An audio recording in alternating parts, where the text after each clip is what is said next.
Hey, welcome back to the Metro Blog Grid. My name is Andre. Thanks so much for tuning in. How's everyone doing? It is Thursday, July the 2nd. I knew that one actually. What's up? How's everyone doing? Ah, man, it's been a long day. Let me tell you, it's been a long week. It's been a long weeks. At least for me. We have not been present enough here on either of these channels that you're watching, but we'll fix it at some point.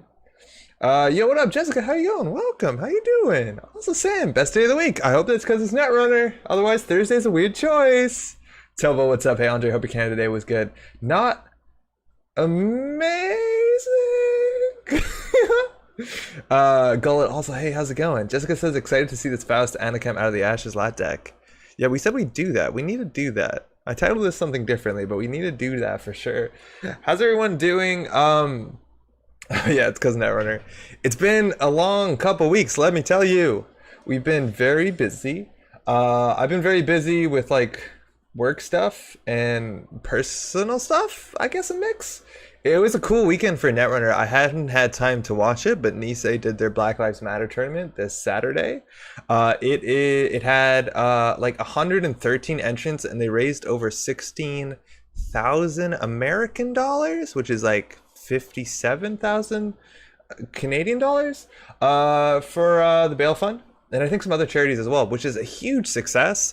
I was busy the weekend. I had the ability to tune in for a bit of it, and Damon Stone was there answering questions and chatting, which was super cool. If you don't know Damon Stone, he is one of the old designers from Fantasy Flight Games, who, you know, said some stuff. It's fascinating. I need to go back and watch the tapes, but definitely some really exciting stuff.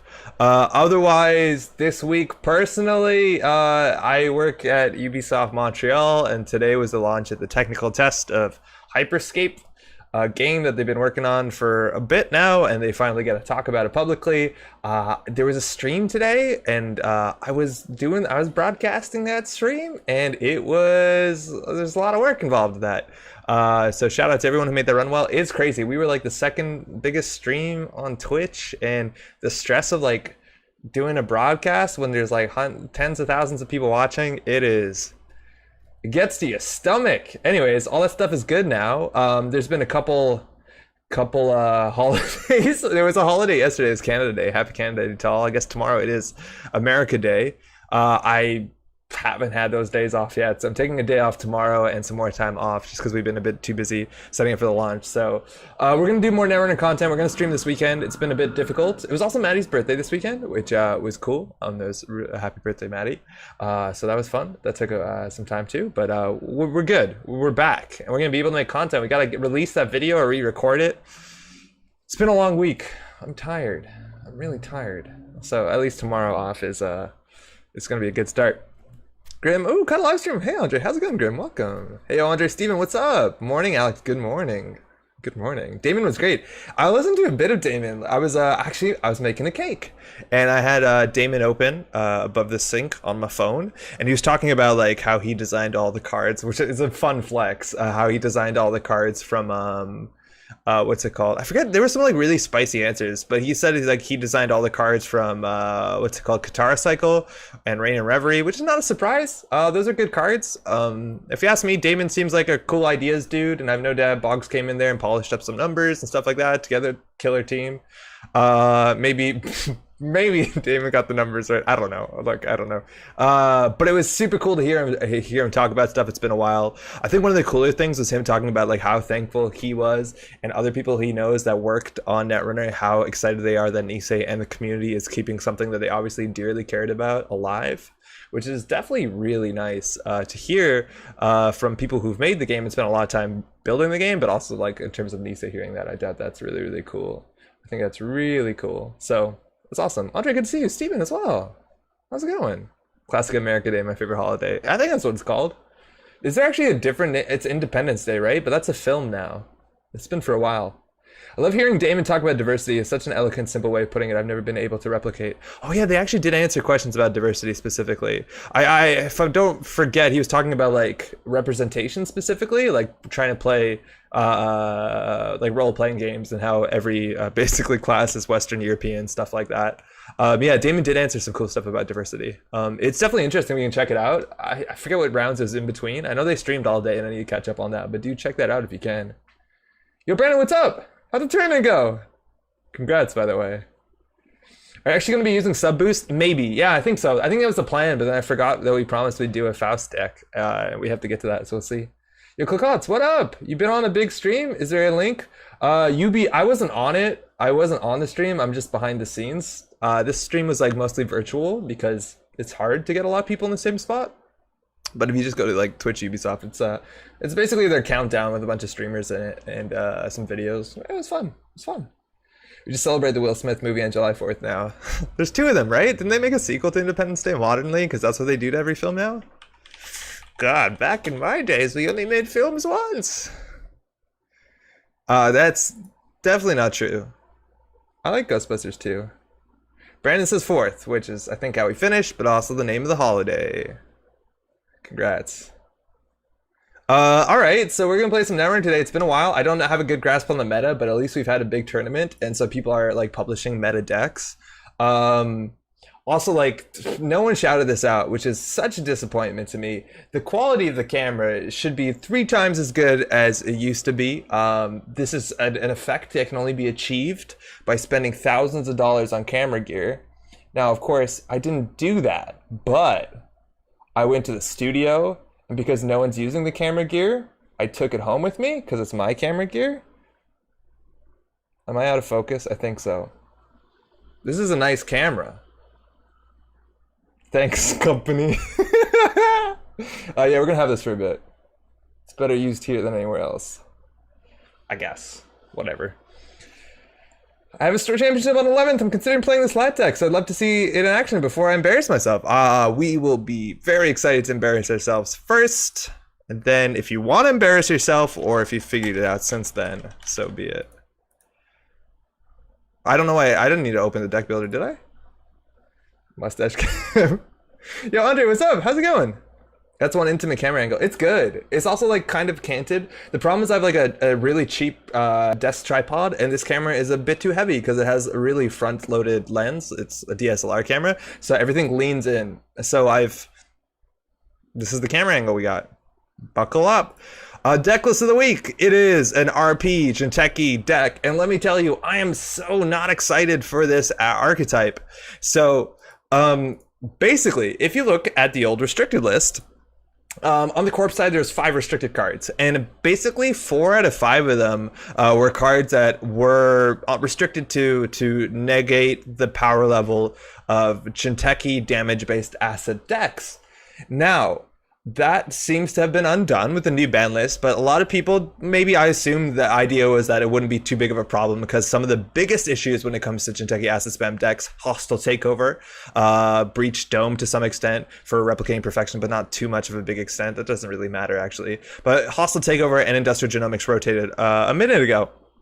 So this is what's coming up, and the big question is how to make Bioethics Association worth putting in your deck, and the answer is to put this alongside a Burst Kill. The big combo that we're working here is with our only operation for 3 Influence of Pop. We have a dedication ceremony, lets us put 3 advancement tokens on a face-up card, which gives us the ability to pop off on not a Sundew, I'm glad that didn't work, on a Ronin. You can do, as long as it's on the table, dedication, advance, flip, and the combination between some sort of damage, Bioethics Association will be lethal. Now on top of that, we're running Obokata Protocol, which is really hard to steal if there's a Ronin hiding on the table. We have Philotic, House of Knives, and we have Viral Weaponization, which is a 4-2. We can score out unadvanced in a deck that has 3 copies of Jeeves. The idea is that if they don't deal with the Viral Weaponization, if this gets scored, Bioethics won't ever be lethal, but it'll set them up in a situation where they're trying to grind their way back. We're also replicating Perfection, protection, so they have to run Centrals first, which slows them down. On top of that, we're running really spiky ice. Nothing straight ends the run, and so the combination can be rude. But that's the idea, is get board control, because this is one of the big differences between RP decks, and I think it's a bit different now than it was before, is Replicating Perfection or any Jinteki asset spam decks don't have any sort of backup if their assets get destroyed. They have no way to like claw back on the board. It's a big difference with controlling the message or classically Gagarin, that if they do trash their stuff, they could do hard-hitting news, they could still tag you, and we really lose that threat. So if a runner stays on top of the board, clicks for credits, doesn't install things they don't need, has a very efficient deck, we might be in a problem. We still have some good stuff like Psychic Field that can be just sometimes win you the game if someone runs a Psychic Field late in their turn, which is usually what happens against Replicating Perfection. I did see an interesting deck list published that showed that it made use of what's it called? I don't even know what the name of the card is, but it's the reprisal, the HB reprisal that says they either lose 3 clicks or take a brain damage, and that kind of grinds you out. This definitely looks really powerful, but I don't know. I feel like you have enough economy and trash things. This doesn't have a lot of teeth. It does have good ice though, so we'll see. Let me catch up in chat. Can you tell me what approximately Damon Stone joined the BLM conversation? Just watched the top 8 cut as VOD, but stream is 13 hours long. Klakotz, I don't know. I'm so sorry. I'm not sure. I think it was around 3-4. He was there for a little while commentating the games between the Q&A between rounds. Yeah, it was between rounds. It was somewhere between rounds 2 and 4. And it was between rounds mostly they had a conversation. That's my best bet. So that's probably like between 2 to 5 hours in. They cut to a graphic of just like the I've had worse art for a lot of it. So if you're just scrubbing through, you'll be able to see it. He was there at some points during gameplay, but wasn't always there during gameplay.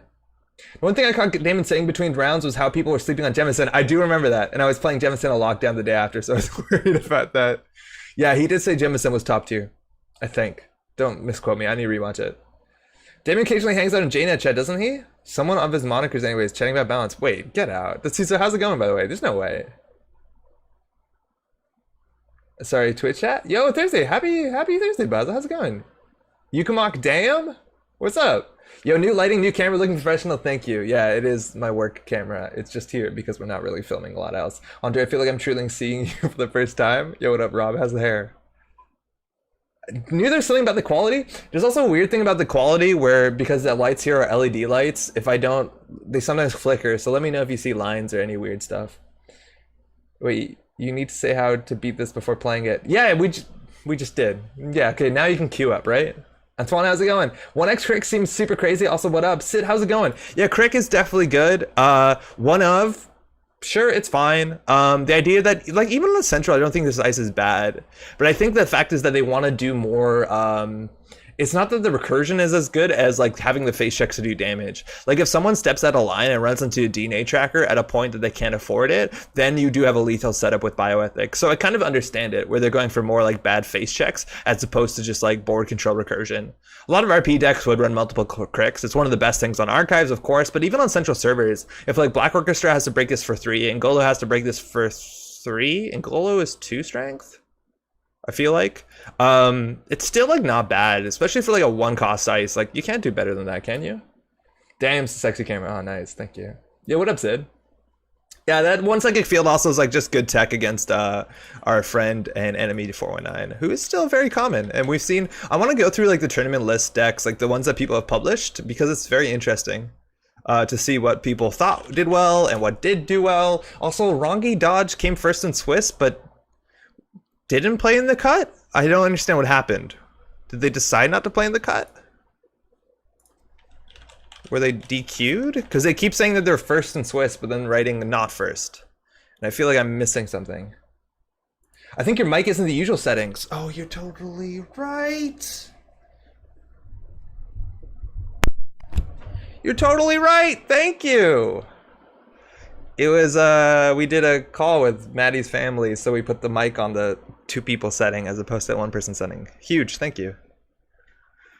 I always do that and be like, oh, we gotta remember to fix this, because we didn't one time. Hopefully that's a lot better. Rongi was 9th in Swiss and won. Oh, Ben, what's up? Thank you. Okay, so that makes sense. That's cool. How do they make it? Someone dropped, I take it? Replicating... Jinteki replicating. I didn't watch, but I assume Rongi came 9th, Swiss, and top 8 dropped, that Rongi won. That sounds right. Yeah, 5th dropped. Okay, cool. It was a long tournament. It was all in one day. There's not very often where a tournament with 100 people is ended on the same day. There's also like a lot of really good prize support. Yo, does anybody know in JNet, is it updated to ban list, or do we still have to play, like, is it considered standard now? Or do we have to play casual? Can't hang today, just dropped to say have a great stream, Kaichan VOD. Yo, Giles, thanks for dropping by. Have a good day, huh? The sound was so odd, I couldn't figure out if it was me or not. Yo, yeah, that's good. It's a really good call. Standard is fine, thank you. Disperse, what's up? That's huge. So technically, yeah, ban list 2006 was legal as of Friday of last week on the 26th, if I'm not mistaken. So we are in good new Netrunner territory. Swifty did so well in his cut considering the finals with 3:30 a.m. in his time. Yikers. Oh, Leela. Okay, I don't think it's that bad. This is a really good opening hand. Thanks. So the bioethics, you too. I'm not sure. I don't really feel like you want the bioethics just early on the table. It's something you want to set up for a combo, so I don't even know if you res it. Against criminal, damage can be pretty good, because I don't know if they're running recursion, but this opening hand is good. We have an envelope for HQ, so we don't get diversioned or falsified, or not falsified, diversioned, or I guess, whatever that other one that it trashes cards is called. Yeah, we'll definitely keep this. Maybe Stealth Leela? Yo, I looked at that Stealth Leela deck that did well in the tournament, and I was kind of surprised by it. It didn't even run, like, I don't think it ran the lockpick, and it ran very few stealth cards. It was only running stealth after image, which makes sense, I think. Shadows to Disperse was an Oracle for 13 hours! Oh, wow! Yeah, that's pretty wild. That's some wicked tech. Midnight tournaments are real hard. Yo, what is up, Argentina? I played the last Eternal tournament from 3:30 a.m. to noon. Yoy. Okay, so we're gonna get on the table. We're gonna go do the cards that matter turn 1. Leela can get some bounces. We want to get HQ so we don't get diversion. In theory, this is not that important for diversion because we always could have put more assets on the table and then we could just res them and duck. But I think we only have 4 credits worth of assets. Class act down. Oh man, if you score a viral weaponization on the table with Jeeves, I don't think we have the money to do it. And sec testing is going to be, we're going to have to ice up everything. We want to get around that.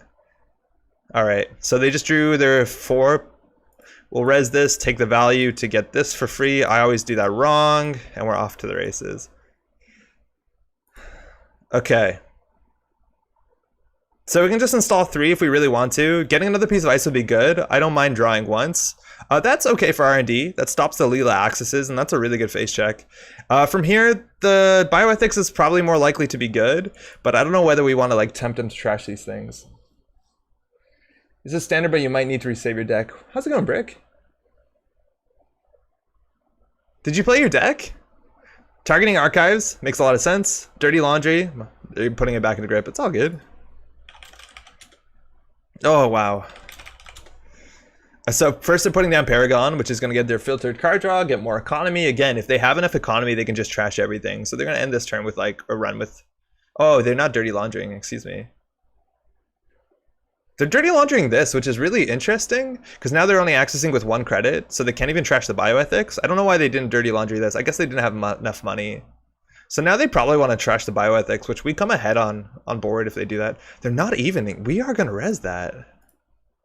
I'm doing this the wrong way, excuse me. So hit an inside job, that's pretty cool. So now we basically have the combo. If they don't trash the right thing, we can just install 3. And if they don't run the Ronin or the second bioethics, I guess they're drawing 2 with Earthrise, which does help them actually a fair bit. So the order here of the installs in theory matters, but there's a chance that they're already dead if they don't make the right play here, because we do have the combo. We do have Ronin into the single dedication in hand, which if they don't trash 2 bioethics or the Ronin, which is asking for a lot, that's going to be, what, 5 damage? Again, running archives, that's why I want some ice for this, because now they can check remotes. They're getting 3 credits for that run, which is basically all they need to trash 1 thing a turn. So I reckon this bioethics goes down. Yo, Lunilla, what up? Oh, checking straight the Ronin. This deck also has no recursion, so we're never getting that Ronin back besides the Crick, I think? Damn, they called it right. I think they want to trash this bioethics. They've already... Now they're tracking the team sponsorship. That obviously they can't trash, let alone I don't think they would at this point. I think you trash this ethics. That's the thing. It's like if they hit a psychic field here, if that was a psychic field and they lost the game, they have one more click to draw. But you see what I mean? And this is why I don't like rezzing the bioethics. If we don't res them, they like it doesn't threaten their hand, but then we don't set up a surprise combo. Okay, so this is not amazing. We need ice. We'll just get these down. I think the fact that we threw out an early bioethics is a problem in a deck that doesn't have recursion. I think we're gonna have to learn when to res them and when not to. Just tuned in, it's the deck list of the week. Yo, Fad, yeah, we just started. We're maybe like 4 turns in. It is, we're exactly 4 turns in. It is the deck list of the week. If Chris is playing my Leela, it's monstrous against RMP. Yo, Anderson, what's up? Oh, is this your stealth Leela? Because that would be the stealth Leela, right? Because it does have a Miss Bones. So they're checking the, what is this? The Jeeves? They can't trash it. I don't know why they're dirty laundering access with 2. There's nothing they can trash in the deck besides bioethics on 2. I guess I'll just, what's her name? Rashida. Thanos, what's up? No recursion? Oh, we do have team sponsorship. You're right. I joked to you. Yeah. We do have that. Never mind. This deck having like no recursion is very odd. Yeah, we totally have team sponsorship. We just haven't seen an agenda. So this one I forgot I checked. 4 is team spawn. I think that's all you know outside of this turn. Needs friends in high places. Oof. I think it might be Stealth Leela. At least Chris was a fan when he saw the list. I like a tempo bioethics res early, says Rob. Why? Just to force them to do something so they can't just sit back and do nothing? I like it if we have ice on all centrals. Alright, so they're checking 6, which is a bioethics, so that goes down for 2. And that Earthrise is really good. It gives them that card draw. So we're gonna free res this. I'll do it the right way. And then we can choose to free res Jeeves. But we want to get a piece of ice. Alright, so I think the Ronin on the bottom is not good unless we shuffle. Oh, it's 2 cards at the bottom. Okay, of course. So if we res the Jeeves, we can do triple draw install. I don't mind that. But we still have enough to protect HQ.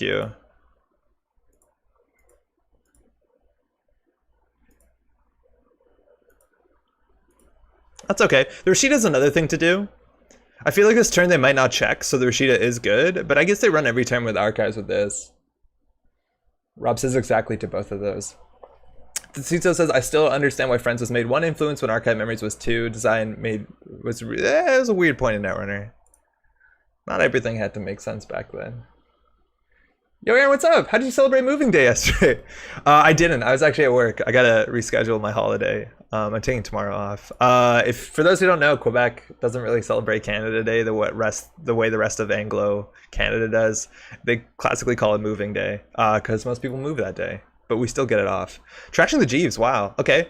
So now we really needed ice for archives, and we have a good chance of drawing into it. Yeah, we'll take the IK. So now it's hard for them to get their 2 credits or the 3 credits, which is a really big deal. This is interesting because they can draw up. We don't have Jeeves, so we don't have to plan our turn too well. But I think this is a good time to push onto the table, just because the chance of them trashing stuff is a bit difficult when they start with 2 credits and no breakers. Diesel seems like a bad card to me. What's up, Solon? What do you mean? I love all the filter draw on the list. Blueberry, Diesel, Paragon, Class Act. Oh yeah, this list has triple Blueberry, doesn't it? The write-up was talking, Anderson's write-up was talking about how quick the games are and how tempo positive they are. Where like if you do a useless click like install Catting Jones, you're gonna be out of the game. Yeah, there you go. This is the turn that we can get stuff on the table. So we'll res this for free and we'll res Rashida. So that's really good why we wanted to ice up everything as soon as possible. Oh, wrong timing. There's all our ice. Wow, we're meant to res this thing at some point, huh? I think that one seems out of that question. I don't know if we need another one of those. And we get the Mando. So House of Knives sneaking that through would be pretty good. With Leela, it's a bit scary because Leela can get the bounce on HQ and the diversion would be pretty good right now. They're going to start their turn with 5 credits, which is a fair bit. So double icing HQ seems legitimate. We know they also have Inside Job and we did draw a lot, so they might pressure that one out. Interesting. I don't know how we build the remote. We don't have Tour Guide. And we don't have any kill combo with the Viral. But Viral wiping a criminal's hand is incredibly powerful. I want to put something on HQ. What do we do? Triple install maybe? I don't even know if we need this in front of archives. Like if they're playing Ngolo, they have to need to drop the Ngolo. They need to boost and break this. Like this on R&D or HQ is just as good. We don't really want to do remotes. Queen for credit seems stupid. We should have drawn if anything. This can be pretty strong too. I wonder what their R&D multi-axis is. I don't remember seeing anything besides Turning Wheel on this list. We could also just hold this to have another agenda in hand, but I'm not sure if it's necessary. It's either R&D or HQ, or archives. Archives seems stupid. We'll do archives. Andre in chat, happy belated Canada Day. Thanks, Parallel. I'm from Canada, I didn't know that. Yeah, Quebec does their own thing largely. How was yours, Aaron? I dug on my Taka from the very bottom. It looks like it was only 20 cards deep. Yeah, this deck has like one Taka. If it is the deck that we think it might be, it looks like it is. It has one Taka. We have very few sentries in this deck. I think there's only one. So this after image is going to do very little. So there's one Taka, one mantle, and one whatever the radio station's called. This Netrunner. Naked House and Knife is probably fine. They're not checking anymore. It's probably not bad. I just don't want to get a bounce. But yeah, it would have worked out fine. We'll res this. They know what it is, and we get the credit for free, so why not? Oh, we get the recursion too, so team sponsorship can like undo Leela. Okay, well that's some cards. The Sundew will pressure them to do something, and it looks like they're going to run next turn. I think the Psychic Field is interesting. I don't think we need that. Okay, I didn't even consider that too much. Okay, well now we don't have a Jeeve, so these viral weaponizations are pretty hard. Does Canada normally give the day off like the US gives the 4th? Yeah, it's a national holiday. You get the first off.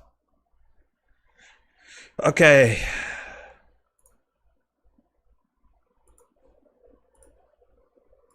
I don't actually want to do this. Well, this encourages them to check.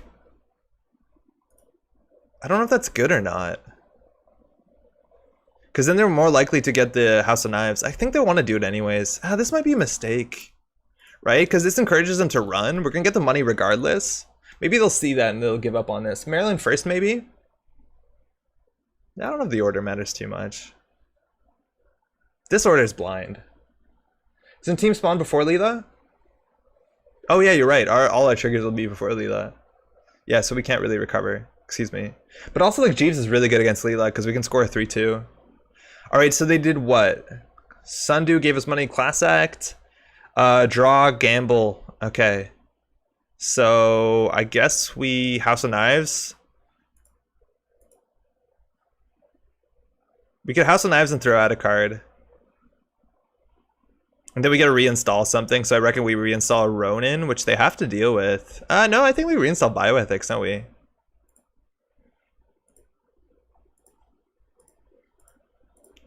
Having the Jeeves on the table would have been sick here. Oh, they also bounced the Ronin. That's really awkward. Okay. I don't know why, but I always forget you're in Quebec. Like I remember that you're nebulously from Canada, but like I don't know, brains are weird. Yeah, my French is like not good. I've been living in French Canada now for a decade, which kind of says something about how embarrassing my French is. Yeah, originally from both Alberta and Ontario. Okay, axis here. This is not an axis. This is a security testing, so it's a 3 credit and turning wheel run. Definitely some good value. And I don't know if this deck has special order, but they're looking for breakers. So now they can access, get a card here. The Ronin threat means that Obokata is actually pretty scary to steal. We are now in a good board state. I think we do res the bioethics because they know what it's there. They can also run and trash at last click, which I don't see why they wouldn't. Oh, we also have House of Knives. We've been forgetting to do that. Yeah, well, we can set up a win on the House of Knives, can't we? We'll hit them for 1. Yeah, there you go, doof. Oh no, if MG is live, I'm way too late. Tanuki, what's up? Alright, Sunday's good. They haven't checked that one. Nothing to res for value. Oh, we'll shuffle the Maryland. Shuffling our deck doesn't really matter too much. Ooh, actually, Philotic is pretty sneaky, but I don't think we want it. I think like we're in a good enough spot where we can, well, obviously this not being ice is an issue, but we could consider scoring an Obokata naked. So I'm just gonna install 3 things. Again, like at the end of the day, our break, like, I think they go HQ here, but like, our servers are pretty hard to deal with. Pandemic Canada is weird. Basil, what'd you get up to? Aaron says it was kind of sobering reminder of the pandemic how muted the celebrations were. Were people actually out in public, or was it just like television celebrations and fireworks from a distance? Scoring viral with 2 half of nice counter makes it a lot harder to deal with Ronin. Yeah, we can even start advancing Ronin, you're right. There's the Ngolo, and just as you said, we have so many 3 strength code gates where that's a lot of good value. We're just gonna res the Jeeves for free. I do like to team spawn. So they only have 10 credits. They're probably just going to face check. They only have to deal with the first piece of ice, mind you, for replicating perfection, and then they can check the remote. So spamming here is not the best thing because they can probably check it. So I don't love it. They also might just divert because this also lets them get through 2 ice as long as one of them is a code gate. So they can actually get into HQ if they wanted to. This is 4 credits. This would be 2, 4, 5, 6 credits. That's really good. I feel like we can score just now. I don't know.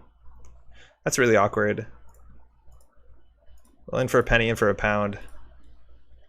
Naked viral? Yeah, kind of there. Their money has dried off again. They were hoping to get a sec testing play up. And we're going to res the Iki. Again, this is pretty hard. Yeah, we'll use the credits. Why not? For them to get through, it's 2, 3, 4, and then they can get card draw. Looks like they're going to do it. Just TV celebrations, no fireworks, at least done by the city. Lots of people seem to be setting off their own. Fire Unbroken. They can pay 1 to draw 2 if they'd like. We actually could have considered paying 1 there. We have the money lead. Yeah, Naked Viral is really spicy for sure. And they have server 1 marked for sec testing, so at least that's gonna... They're gonna take the clicks, and they're gonna jack out, so that's the issue. Our placement might have been bad. Engram Flesh, for what it's worth, is just as expensive. So I think we're gonna lose both of these, and probably the game. I met up some friends I haven't seen since forever, but we had to social distance. Still good to see them though. Then home for no fireworks except whoever had some in the neighborhood. Yeah, this is a really big issue. Oh, I don't like this play. How's it going, Vincent? It's going okay. I think we made a poor play here. I think we're just gonna lose 3 points. Like, they were gonna check the table no matter what. Oh, actually, well, they saved us. That's good. Let's just say that we're making Philotic stronger, and the career fairing out another one, which is gonna be mass draw. And we got away from that pretty unscathed, relatively. Okay, Ronin, good. All right, we have Jeeves, so we could triple install.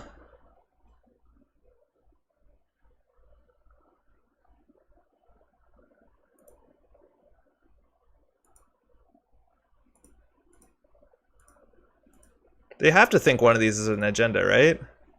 This is not a good play, is it? If we score a viral, I think we're in such a good spot. I think we're in such a good spot.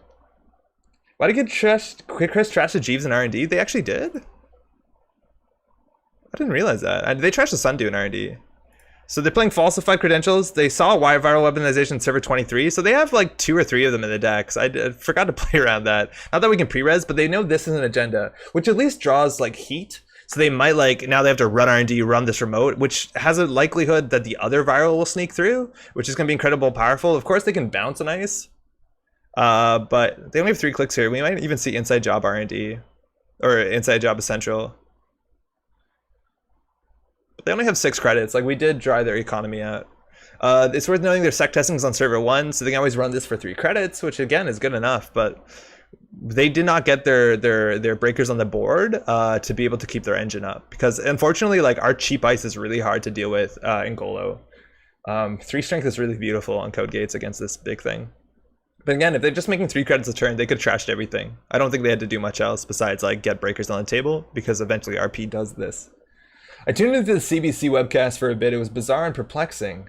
So at least that was normal. What were they doing? There you go, there's the inside job. So res the Engram Flush, because now if they want to hit the envelope, it's pretty difficult. Yeah, we'll get the free value. They could choose to jack out once they pass the flush. Because now they're going to hit this. So this is going to be doing net damage and end the run. They don't have the money to deal with it. And we also could hit them with the House of Knives here. But I don't think it matters. We want to keep those for when we score, hopefully, an agenda. What? Oh, fire, yeah. Hit, we didn't hit an inside job. We hit a leg work. Good stuff. They have 2 clicks left. I got viral weaponized after playing Classic and I had to concede out of respect. That is the right play. We did that the other day. It was really good stuff when you just install it naked. Or you install advanced, like it's a, what's it called? Like a, what? What? 1 and 3, they bounced it. Oh no. Oh no. Weird that strength 3 is now ideal for code gates. It is strange. Dang it. 1 and 3. It happens. They keep saving us? You're right, they might have checked it. Okay, now they lost single inside job. I think we just jammed behind Chiashi, right?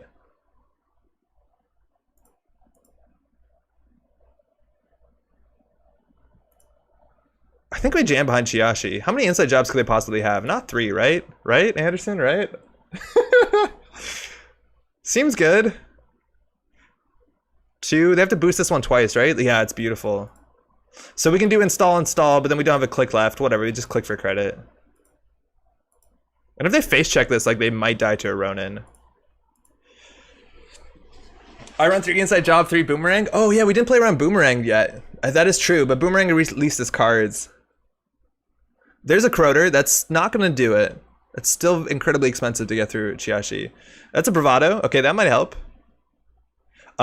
We actually could consider just doing damage here, because I think we do a damage here. The most that we can do burst is 3 damage. But the thing if we do damage here, it is worse against anything else. I guess if they let this fire, which I don't think they do. Oh yeah, no they do. Fires? Yeah. We're gonna call event. So this could be lethal, right? There's probably diversion, paragon, earthrise. Okay, so we know 1 of each. So trash the diversion. So I think we can put them on lethal here. So if we do a net damage, they'll be at 1 card. Yeah, I think we do it anyways. And they have a chance of dying to Ronin here. They also have a chance here to die to Ronin or bioethics. There could be multiple bioethics here. They're just jacking out here, so we know the 1 card in hand is a paragon. So they need a double draw or they're gonna die. Or trash the Ronin, of course. Yeah, choose and counter first. Yeah, we want to see their hand. In theory, if they had like 2 events, like the fact that they fired it means that more likely that they had 1 of each type, so that wasn't disastrous. Class act drawing once. So we're not gonna get too much value off the viral if it just does 2 damage, unless they draw 3rd here to not die to Ronin.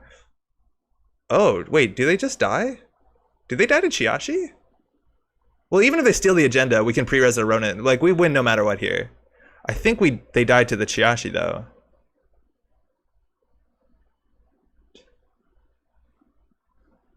I think they just died to this. What's up, peeps? I'm turning on my TV, stand by. Yo, jogging, how's it going? Yeah, I think this kills. GG. So even if they did get through this, right? Like we just pre-res the Ronin so it can't be bounced, and then we have a House of Knights token and dedication, like all of that matters, but they're just gonna die to the damage here. Oh no, they don't die to this. Oh, we could have House of Knives them, it doesn't matter. Look, it doesn't matter. I know we could have House of Knives them for lethal. We definitely could have, but whatever. We gotta do this thing. This is BM. This is BM. Yeah, we could have House of Knives them for lethal. That's just as good. Hey, good game. Thanks, you too. Yeah, 3 credits a turn. Like, that'll do it. Obviously, the breakers are not cheap. The best part of their breaker suite is the after image. And we didn't see any other stealth support, but like we only have 1 sentry. So they actually have to end up using Ngolo, and Ngolo is an expensive card. Like they don't have Rizeki, they don't have any other drip economy, they're just, you know, doing this 2 things together. But the fact that just to get through like a single cheap ice they're spending that much, that's kind of the problem with Ngolo. Like I don't like relying on Ngolo. Ngolo is good against big stuff though. Oh right, HOK. Yeah, House of Knights would have been lethal there. We definitely need to hit them on the approach, and then they would have died for sure. But we did have the Ronin play no matter what, because they did have the ability to break 1 subroutine, so they only take 2 damage. We'll do another one with this, I guess. They had the right idea, right? Like they've set up their economy, they contested stuff, even trashing the Jeeves, like stuff like didn't seem important, I think is pretty good. Just because recursion is basically tied into how your capability of scoring an agenda. So Any chance you could try out Ramen Rai? In this deck, Ramen Rai doesn't really do much. Like, it's click intensive, which kind of goose up your Jeeves turns, which doesn't happen too often. It lets you recur, which is more powerful, I think, with operations than anything else. There's like, most assets in the deck are as good as recurred assets, the way that I'd see it. Oh, Rob is going to goof us with 419. That's the way I see it, right? Like, if you can draw 2 or 3 cards with DBS, I don't know if Ramen Rai does anything. For those who don't know, Ramen Rai lets you lose a click to throw out a card, and then take a card from markers of the same type, but you have to reveal it. So like that also kind of goose up with you unless you're running more traps. I don't know if Ramen's that great. Oh, Val's also a huge, really good in the matchup. Because like Val just reduces the trash cost on all of these by 1. Now, while this would be a very good opening hand against anybody else, if Val has a single Dirty Laundry, we're in a pretty bad spot. Let alone a mining accident is going to be brutal. Just as good. Yeah, I feel like this is going to be a good example of somebody who just can kit money, put an Amakuid down, and then we'll be in a bad spot. And I don't know whether we have the time to purge, but Jeeves does help. I think we can keep this. The chance of us having 3 ice in the early game is next to none, so having 1 just protects us from pressure. The only pressure I expect from Val early game, I don't think they'll be able to afford to drop a Stargate this quickly, because then they won't have money to contest the board. So if anything, it's like a wanton destruction, which is spicy. But I'm imagining it's a mining accident. If they get a single mining accident, we might be out of the game. This also, by the way, like Anarchs are just really good against this sort of thing because they have I've had worse. So the chance of like a bioethics actually making them stronger or putting them in a situation where they don't die to Ronin is a bit higher than it looks. We'll keep this though. We can do worse than this. Do you guys have more holidays? I think we might. Still gonna be a turtle deck? Yeah, Kryu, it totally is. Oh, and also you're right. Oh, this could definitely be the helicopters deck, which in that case we 100% lose. Yeah, if this is the helicopters.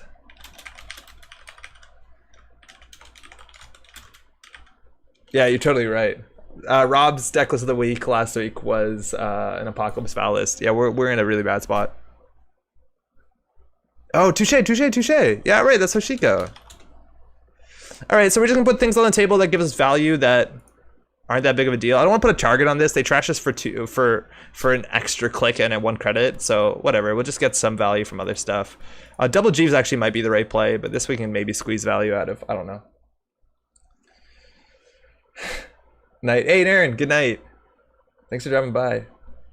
Felt like a monster today telling Chris that DJ Fenner smoke doesn't give stealth bucks. Yeah, wait, Solon, why is that? I forget why that is. It's just a recurring credit, but it's not a stealth credit. Alright, checking out the Jeeves. Okay, they could definitely trash that for 4 credits. Wow, okay. So they trashed this one, definitely. So I'm going to res it just to gain the credit worth of value, and then we'll pre-res the Maryland, which is something we definitely want this turn as opposed to the Jeeves, which we might want. Fenris doesn't copy subtypes, just text. Oh, that's why. Oh, yeah, that makes a lot of sense. That's actually very easy to understand. Early Obokata, 4 net damage. We don't have punitive or anything to follow it up, and now we're basically at the whims of our draw because we don't have ice or daily business shows, which Rob would, I think, trash on site a daily business show. I didn't check if Rob mulled. Rob kept. That's terrifying. So these things are just going to be like clicks. We're basically slowing them down from setting up by putting this stuff on the table.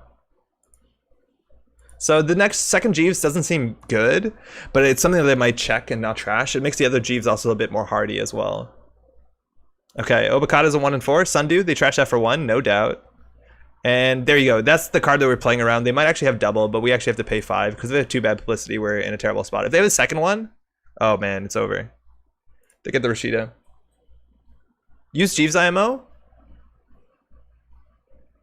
I don't know.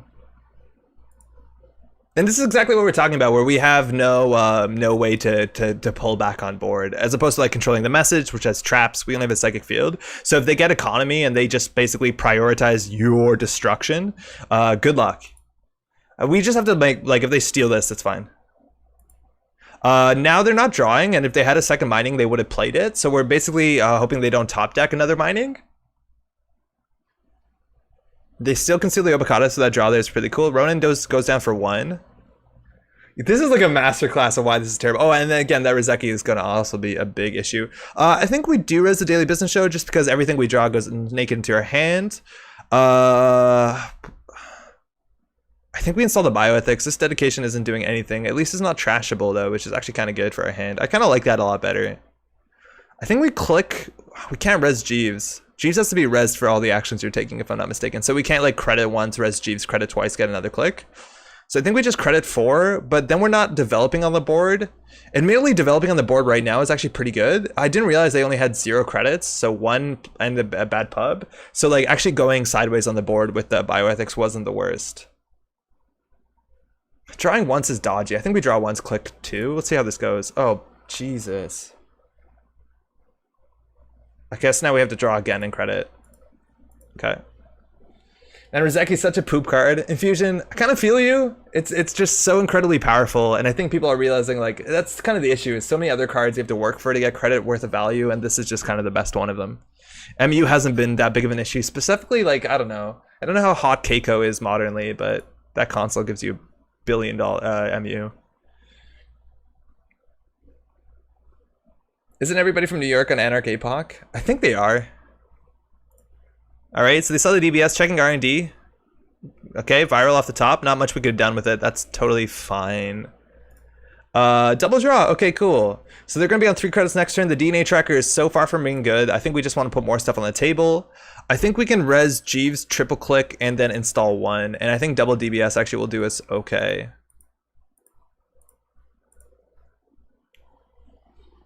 Number of stat holidays in Canada depends on which province you're in. Is that actually true? Like, I know Ontario has like Family Day in February. Oh, that's actually not the case. It was a week ago. We have Jean-Baptiste in Quebec, which was last Wednesday, which is a Quebecois provincial holiday.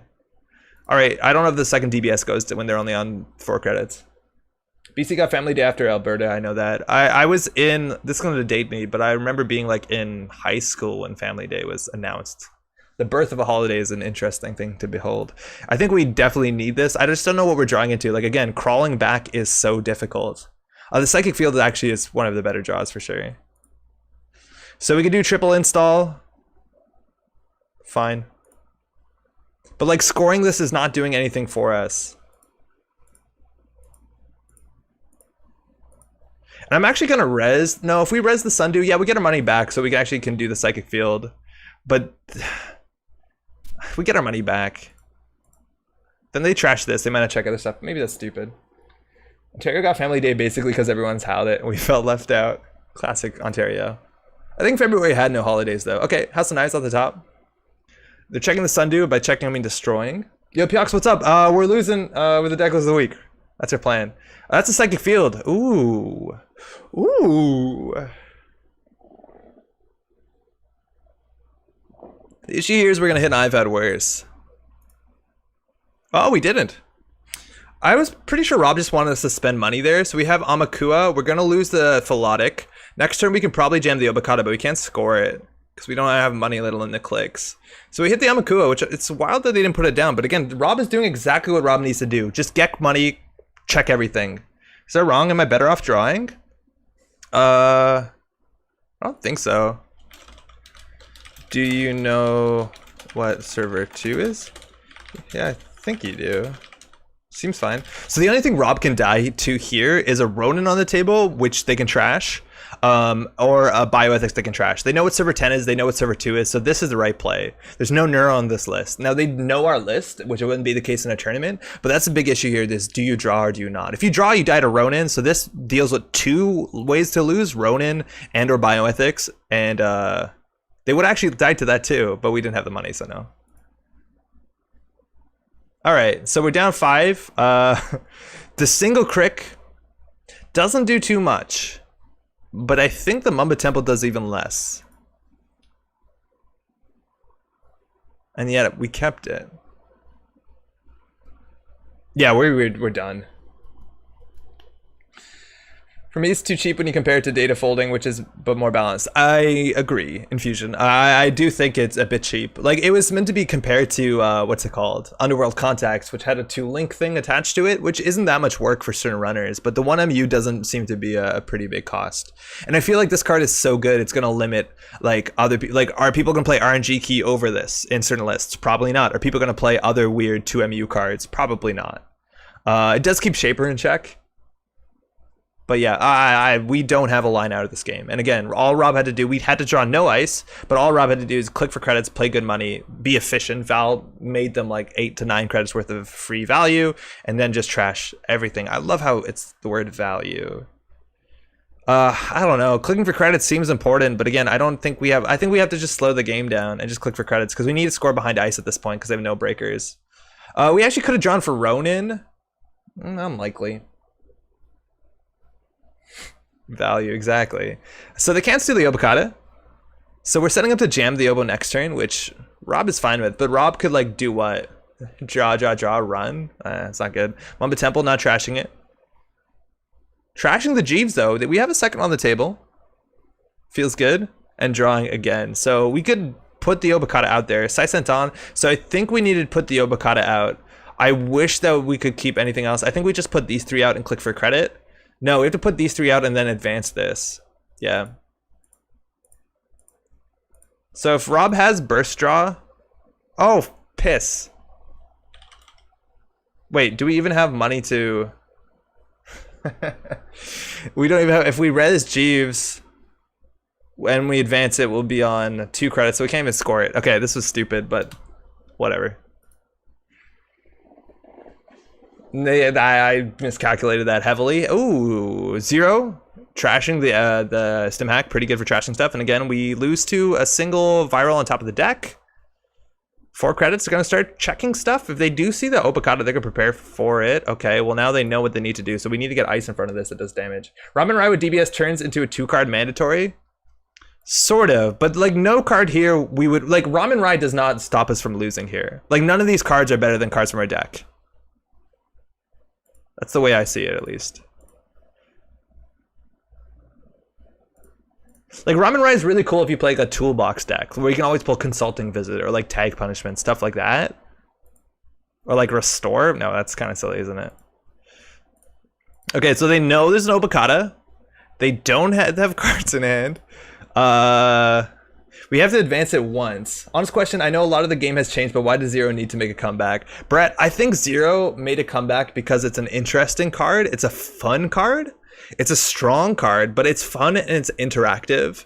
I don't think there's anything inherently wrong with it. The power level of this card also fluctuates wildly on the existence of the bin breakers, and once those changes, it's going to be a much more interesting card as well. But I think it's like playing specifically in person, this is a fun card as much as it does slow games down because you have to take the damage, but dealing damage is fun. Yeah, and Levy is dead. Like, it's not great with Faust. Like, there's no, also, it's very important to know there's no clan vengeance.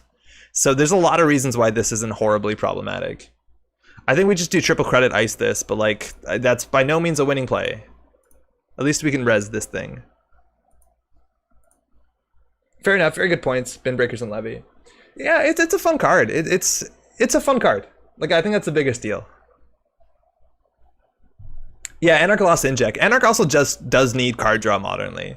Like, they lost Inject, which is kind of a big deal. Paperclip in the bin, getting trashed at 0. Obviously, that's what you want to see when you're an Anarch. They're trashing this. I think we do try and get value from this thing before we lose it. And now we can't protect the remote, so it looks like Rob wins if they make the correct call here. Yeah, so we can't res this. We're short 1 credit. If Rob runs server 13, we lose the game. Rob basically has to hope this is not Sai Santan. Because if it's Sai Santan, yeah, they win. Wow, that's a really brave call there. Like, Envelope is not the end of the world. Crick, Aiki, all that stuff is fine. No, all that stuff isn't fine. I guess Aiki depends on the damage. Crick would technically save the agenda. That's a really brave run. But I think we're so far behind, they can take the damage. They probably have Ivad worse in hand. I want to tear your shit up so bad I'll hurt myself to do it. Good game. That's how it's done. Talk me through that face check. I did not think they'd face check that. I think face checking at 7 is such a big deal if they don't know the list, because DNA Tracker and Anansi don't fire. We obviously don't have the money for Chiashi. Oh, never mind. Exposed Deuce is wild. Okay, pay attention to the chat log. Saw what Deuce's gullet says. Yeah, totally. Rob is a net running god. He always makes the right call. Skill. Thanks for the game, man. Okay, never mind. That solves it. That solves it. Because otherwise, like, that's a cool call. And I think even if you didn't know the ice on 7, you probably make that run. Because I don't think there's anything that kills you. Actually, last click, if it's Kamainu, it could be a problem. But they have 5 credits, so you can break 2 with the subs at least, which means you probably don't die. And I think they know every ice on the table, so I think it's actually fine. I've been out for a while, and I just remember that being impressive. Yeah, this card was super impressive back in the day with Recursion, but also like Clan Vengeance was such a big deal with this card, and the idea that both of those couldn't exist in the format was kind of agreed on. So I don't know. We've only had it for a couple weeks, but admittedly, the only issue with Zero is it's one of those cards that I don't see not being a 3 of in basically every Anarch deck, regardless of what it's doing. Which makes it at least like you need to have backbone staple cards. And this one I think is a more interesting, more fun one. Like we had Inject. If this is replacing Inject, whatever. Suppose it deduces. Yeah, hey Ash. Yeah. I noticed now. That's fine. Woof. This deck needs 3x Cortex Lock, cheaper ice, Crick, Envelope, E-Flush. Yeah, it's weird how like heavy some of the ice is on here. I've seen other RP lists that people are publishing that actually have like, they're actually glaciering up central servers. And I think Crick, or sorry, what's it called? Cortex Lock works really well. I guess when more people are playing 2 MU cards like Angolo, maybe it gets a bit worse, but like in the early game, it's so good. And like, I don't see us resing a DNA tracker. Like that's kind of the thing here, is these are kind of win more cards, but you saw how important the Chiashi was in the matchup we played previously. It was like the only good remote ISO we had that was also scary face check. When you get this on the outermost of like a central, it doesn't really matter because it'll just run another central, whatever's the cheapest central. So this is probably for the remote, but like double DNA tracker, this deck has no money unless you're winning the game. So I feel like if you don't, and like there's a big chance we obviously didn't play that optimally. It's also probably a very bad matchup, but the idea that like when we're behind, this is a dead card. It's also like really bad on centrals too, I would argue, right? Because again, like in the early game, and we don't have a lot of ice in the deck. We have 10 ice, and our card draw is again dependent on Daily Business and Rashida, which we can't protect in the early game unless everything's iced up. So, you know, if you just put a DNA tracker on HQ, like the other 2 servers are still an issue. So I don't know.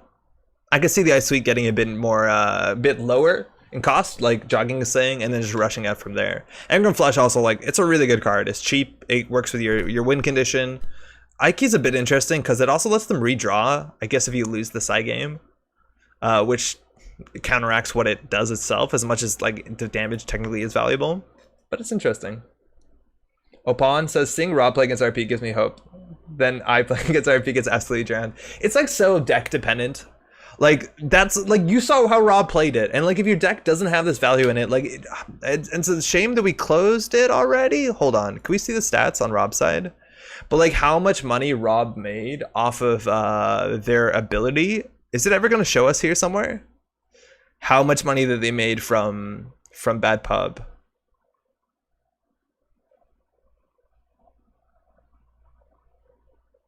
No, credits spent is blank. I don't know what that is, but they made so much. But you saw, like, for the majority of the game, all they needed was daily cast Rozeki and what's it called?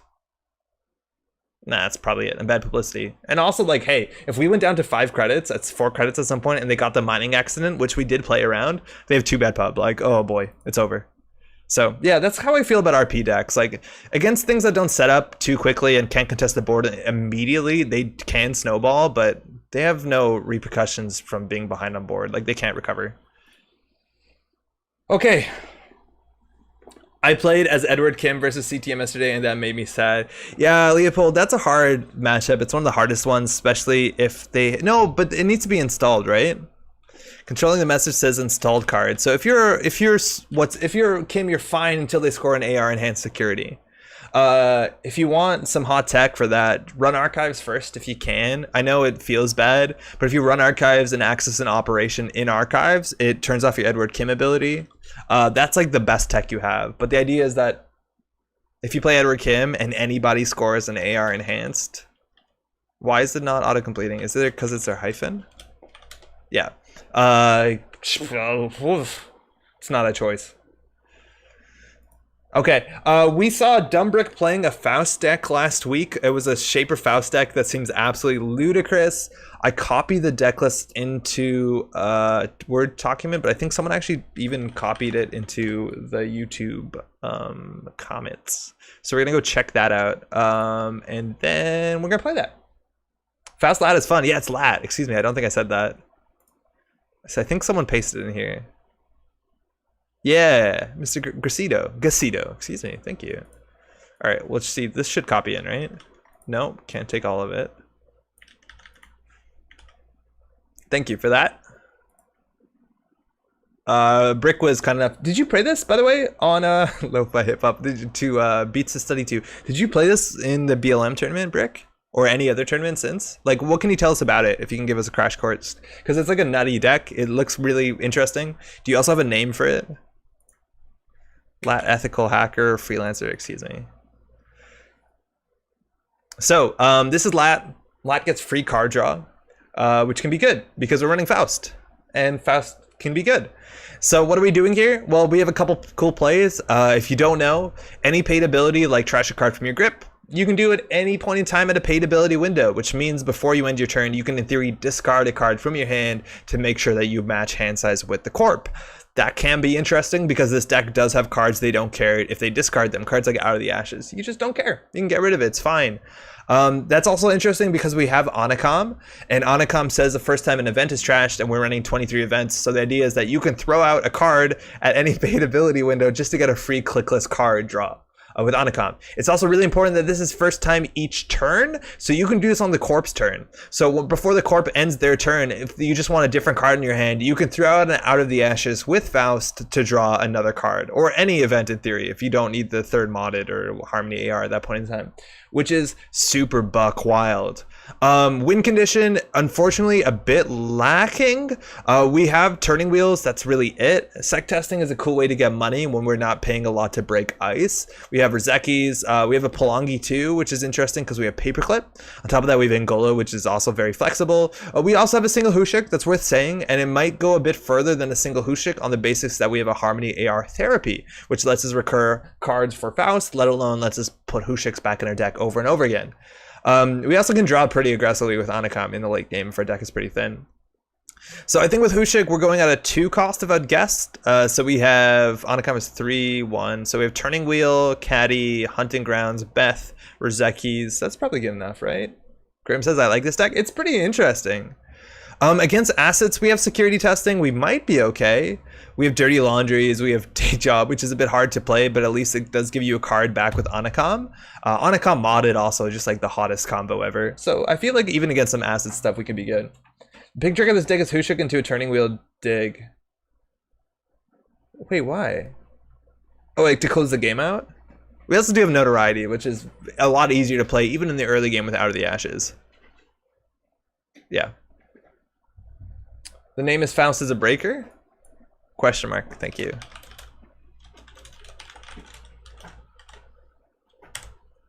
All right, let's give this a shot. This one's gonna take some time to be able to play well. It's definitely an interesting deck. Brick, do you think it's good? Rob says back to Shaper, I see. Metro good, classic.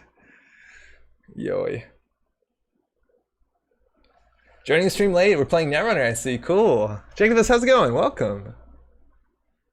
I'm excited for this. The other thing I wanted to do tonight is to play some sub boost. We had a conversation in our Montreal Slack about sub boost, and I think there's an interesting thing about sub boost is that it's actually probably not the worst right now. There's a caveat to that. But Sub Boost is an interesting card, and I wanted to play NBN Glacier, and I feel like NBN Glacier could get away with Sub Boost. Now, the biggest issue with Sub Boost is that Paperclip is pretty prevalent right now, and the big strength of Sub Boost classically was that it's hard to deal with a 7 strength barrier. It's gotten a lot easier now. Now, not everyone is playing Paperclip, but it's definitely more common than it's been in a long time. So I don't know. I still also want to play Fly on the Wall in NBN with Casting Call, so maybe we'll get to that as well. I'm in the burbs, it's relaxing. Brick says I'm doing pretty well with it. I think Rushy Corps are the weakest matchup. That's surprising with Faust, but I could see it. I also don't have a good understanding, and I need to watch the Nisei VOD, and I need to look at some of the deck lists to understand, like, that's kind of one of the biggest things when it comes to meta, is how fast corps are going, and then how you obviously have to you have to match that when you're playing a runner. There are some metas where like Titan is everywhere, and there's just like this inevitability where people feel like the late game favors runners too much, so the biggest thing corps can do is to ensure they don't get to that spot. Now we played last week, and obviously the meta has far from settled then, and even now very far from settled, but we were playing Argus with some spicy includes, and that still felt good. I've no doubt CTM is still good. That was doing well in tournaments. I think it won the BLM tournament. 419 stuff is still good, so not too much has shifted, and I think it takes a while before we see new interesting good stuff, like potentially this list, as opposed to people being like, oh, if I put, you know, Tapworm in 419, it's pretty good. Hey, cheers. Ooh, Harpsichord. So Harpsichord is one of the winners for No Film Critic. This says your runner can't steal more than one agenda each turn. Opening hand. So in this matchup, we care about money. I'm not sure why. Film Critic doesn't exist. We don't have Imp, so we can't trash stuff. Our opening hand has enough economy with Rizeki Dirty Laundry that I think we can keep it. Early Hushik is a bit butt. Turning Wheel is also like okay.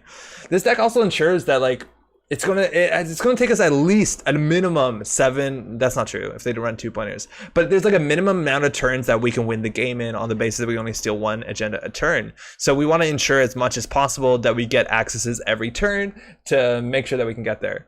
So the Dirty Laundry early is okay. I feel like we can keep this. Are we gonna be boosting macrophages? Yes. Yeah, that's the idea, right? Macrophages was a permitted term in Twitch chat? What are we missing? Yeah, we can keep this. It's probably like, I don't know what you want better, but Rizeki early is good. I guess Beth early would be fine. Let's see what they can do. I think that's why Asa is still very popular. It's so fast. You can go from nothing to 2-eye scoring remote in a single turn. Yeah, Asa is absolutely nutty. I think Asa is just like so good, and then a lot of people, I don't know how common it is, but like it won Worlds, right? Like it's still just that good. I believe it, and like it's very flexible. Also, like team sponsor, like there's combo lists, there's the fully operational lists. Some of those have overlap for sure. Fast Lab versus Harp. I got you just in time. Yo, what Unstoppable? There's one notoriety in here which might be important. That's actually a really good point. Which is Laundry HQ. See what we're dealing with. Steal Sea Source. Okay, that's scary. So Sea Source closed accounts is the problem right now. Sea Source exchange of information would make a lot of sense. This is the sort of deck that will probably be playing Mwanza City Grid, which there is no way to counter that card. I really don't like that card. I think we're fine. We're pretty safe against hard-hitting news. We don't have a misdirection in this deck, if I'm not mistaken. Let's just play Rizeki. Hopefully we make more money. Draw one card. I planned that. Oh, I forgot.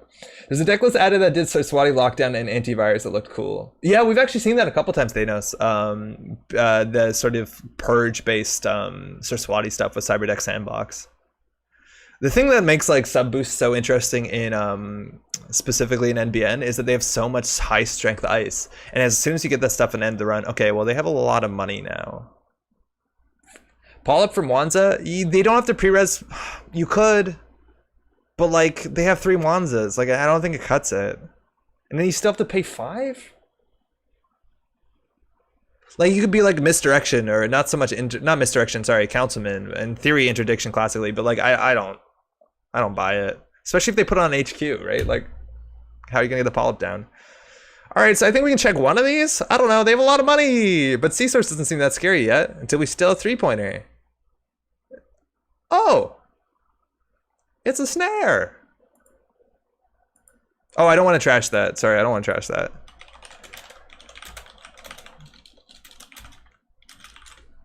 Okay, well, they spend money on that.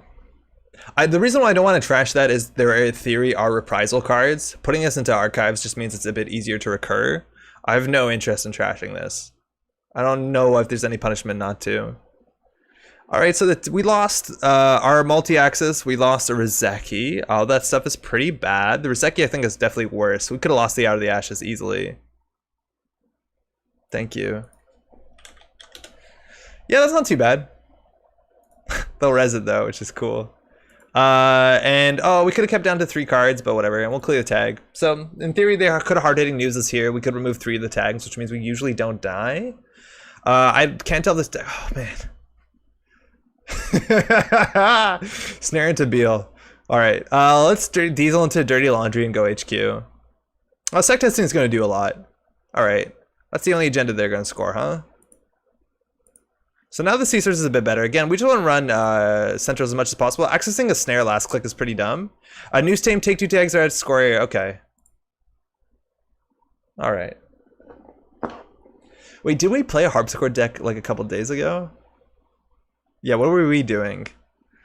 Is this the same list? This might be. I think the snare definitely means our Mwanza. We were playing Franchise City. We were running a lot of small agendas. Fly on the Wall is scary. And we were running sync rerouting, C-source, exchange of information. So stock buyback.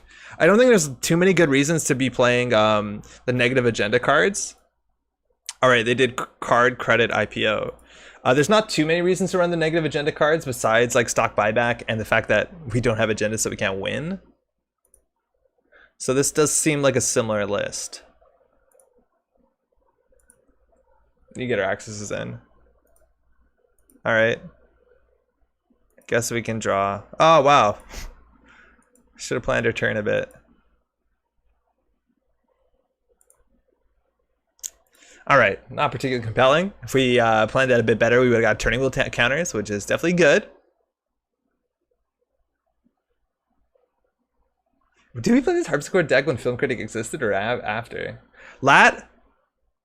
Wait, what did we just do?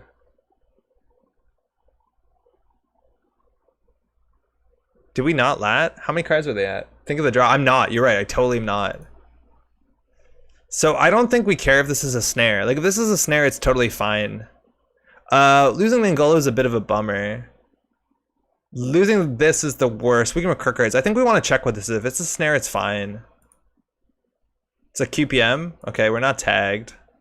So now we don't want to run centrals because any agenda we have that hit like Explodapalooza will just give them value. I just don't see why, if there's a single card on the table, why we wouldn't run. Like it could either be a psychic field, a snare, or I don't think anything else remotely matters. Oh, Prysac, but like it's not particularly good, is it? Okay, so this SMC threatens Faust, I guess. We want to end with 5 cards in hand. Okay, so this seems okay. Yeah, we'll remember that card draw. Agreed farm turning wheel? We will do that now. I just don't want to do it after we stole an agenda. Psych testing should probably go on HQ for turning wheel counter value. Oh yeah, you're 100% true. Yeah, running archives for turning wheel. Yeah, that's straight wrong. This needs to be on HQ. And there's the Mwanza again, no counterplay, so we're just not gonna run R&D until we win the game, which we can't. Brad, what's up? Finally off work for the stream. Welcome. Preemptive. Putting snares back. SMC for fast at the end of turn for sure. Why? We don't need it. You can jack out before accessing with turning wheel. Agreed on facial hair. Explains that 2 5 cards could be lost. Can't be lost. Liking the facial. Oh, it's chanceling. Thank you. I see. I missed that. Does new team count as your agenda for the turn? It's added to your score area. As your one agenda for the turn, it's added. I'm not sure what you mean. Yeah, this definitely should have been on HQ. So yeah, this is, oh, that's, yeah, I guess we'll run this anyway, but that was a misclick. It's a food. Okay, so they're doing C-source exchange. So we're on 2 agenda points. Actually, wait, hold on. That's dumb. So we gotta fix the turning with counters. Counter 1. Okay, so we want to go down to 3 cards. Angolo we don't have the MU for. It's actually kind of difficult. Faust will let us control our hand better. That's a good reason why to pull SMC for count. Yeah, we need on account for this to get more value. To get the Faust down so we can start controlling our hand size. So I don't think we need to. I think we're not going to go for the card draw. We're just going to draw into an Anacom. This obviously is okay, but we don't need to play it now. And we could run it central. I don't know on axis traps if they're running anything. Maybe Explodapalooza. But we don't want to run snare last click. So we just run HQ, try to get an axis every turn. With the SMC we get a Faust. So it's all just about money and traps in this matchup. And again, like R&D. Oh man, Mwanza. There's nothing smart to do against it. Alright, they just clicked for 3.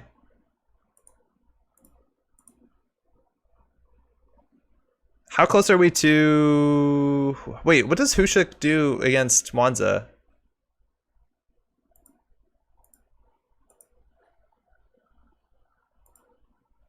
Yeah, there's the EOI. Makes sense.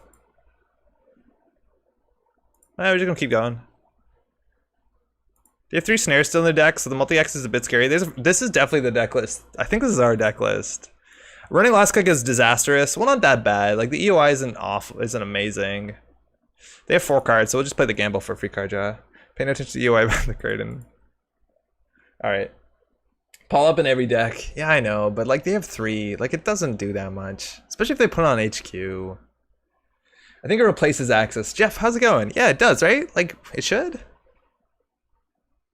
They're not doing anything, we're not doing anything. Which means they probably don't have a lot of agendas. Like, you want to install 2 agendas. I think we just keep doing this, and then we want to end with 5 cards in hand.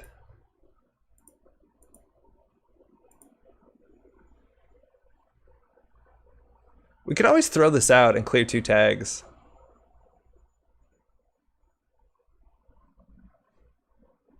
Do we just don't run archives? Do we ever do that? Because the issue is they're going to play that stock buyback and get 1 billion credits. We could take 2 tags here and trash this and clear the 2 tags. We'd be at 23.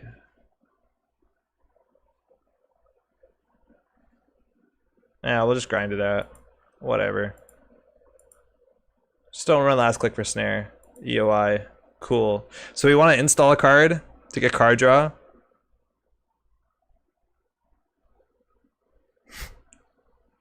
I just want to keep our money though. They still gain 2 for the 1 axis? Oh, right. And then we don't trash the Mwanza.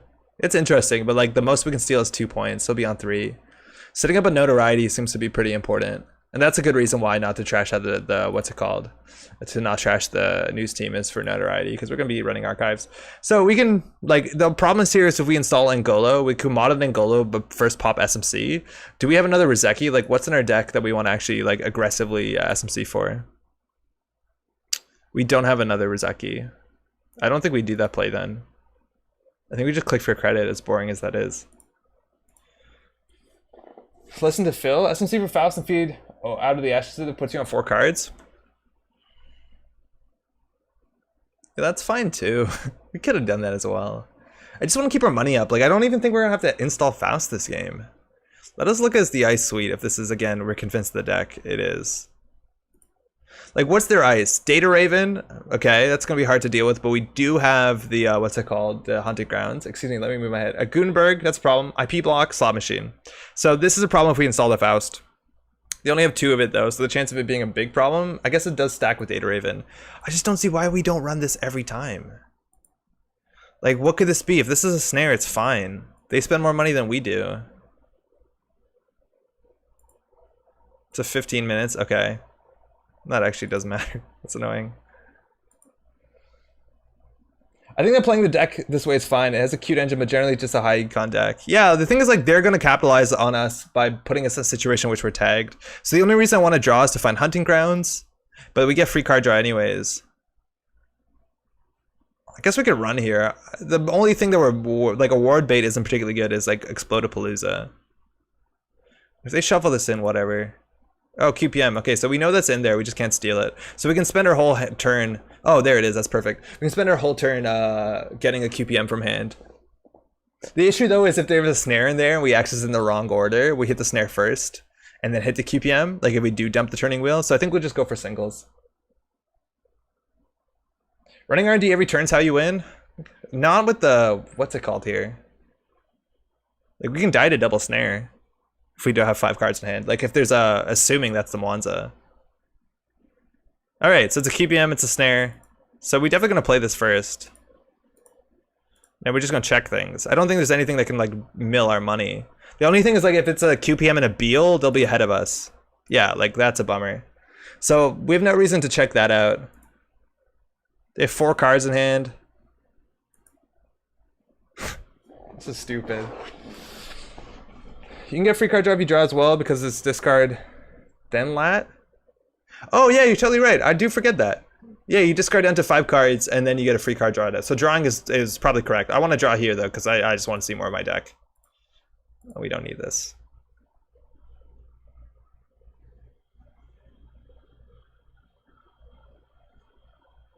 Alright, that's a bit more annoying.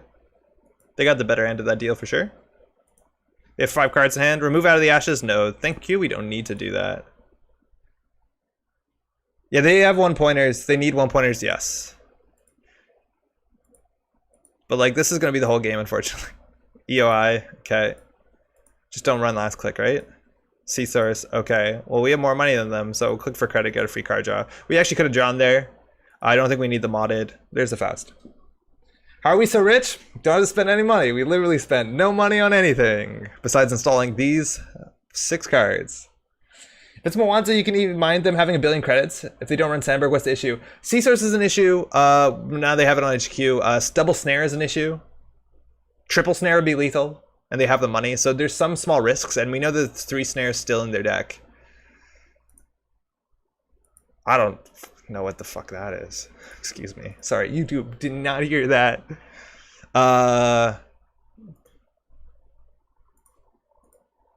What is this?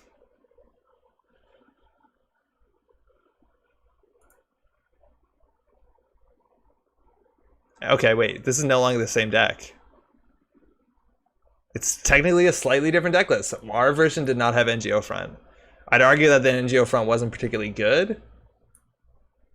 We also can run HQ here, and if they, like, it's not going to be a successful run, so... Like, sorry, we're not accessing, so the Moanza doesn't do anything. Alright.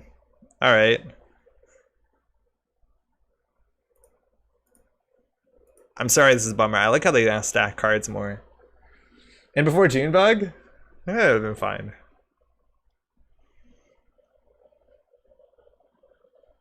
Can you scroll the log down? Oh, good call. Yes, excuse me about that. All harps are basically the same deck. I feel you. Look at us gaining credits. Look at us. Like, we just have to bite the bullet at some point and run a Moanza. And the later we go, like, the more snares there are in here at least. We can run R&D and see what they res. Ah, this is so boring. I'm so sorry. I understand this is not great.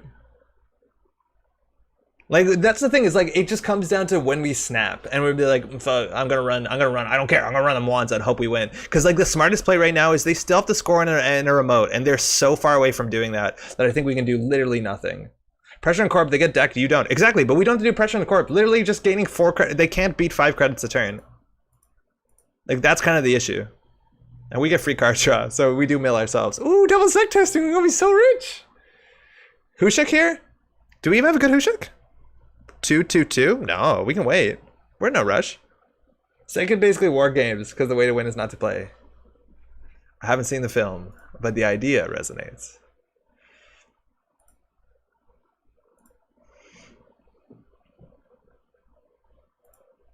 Okay. I think we'll wait to Hushek until we have more 2-costers. We always could SMC for... No, our Rizeki's gone. Oh man, once we get closed accounts, we're gonna look really dumb.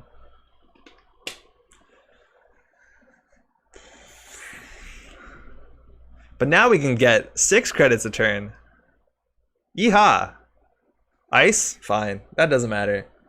Cause now this turning wheel doesn't matter, does it?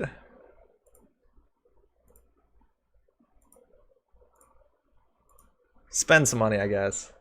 If they have AR, they probably don't have a ward bait. You might be right. Alright, this is fine. We could basically spend 2 to gain 2 back. Now, we can bounce on this and just build turning wheel counters. Oh. We can access the whole deck, but unfortunately against Harpsichord that doesn't do anything. Second Rizeki has been already, I think, for the snare. Oh yeah, we could definitely trash the SMC to Rizeki, and I think we do that. There's nothing else that we want these simul chips for. Yeah, I think that's a good call. I don't think there's anything we want to SMC for, right? Like, we have everything we need. It's basically just a Palangi, which I don't care about. We have Angola in hand. So yeah, we definitely want to do that. So we're going to do this. We're just going to trash this. We should have done this a while ago. We would have 1 billion more credits. We'll throw this out, which gets us a free card draw. Probably just day job. Men in faces when you use that turning wheel with a direct axis. Oh, it would be so good. Oh man, direct axis.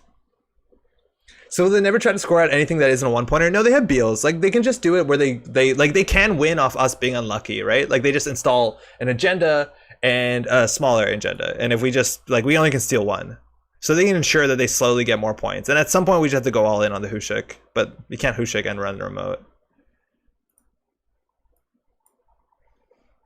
Do we want to clickless run? I don't think it matters. The Noto's looking, yeah, the Noto is definitely one of our better cards, and we'll get to it eventually. All right. So at least we got the agenda. Damn, if we ran the other way, that would have been amazing for us. Also, if we were able to forfeit these, we would have been fine. All right, so not much we can do here. Hushik doesn't do much.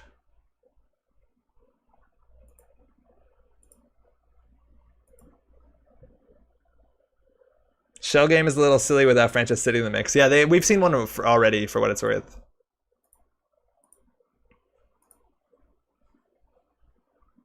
Oh, that didn't do anything. I didn't realize that. I guess it's technically correct because we ran there once first, so we wasted a click. Whatever, we learned something. Yeah, it's first time. Yeah, I realize that now. I saw that the second one still had archives on it, and I was interested. Ooh, they're at 36. So we get a free card draw. We're basically just... Yeah.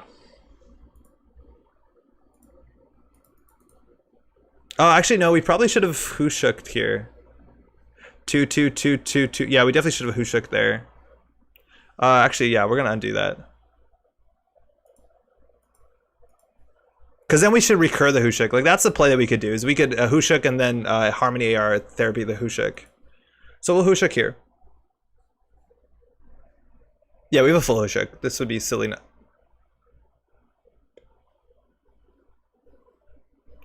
Okay, interesting. That's 3 influence.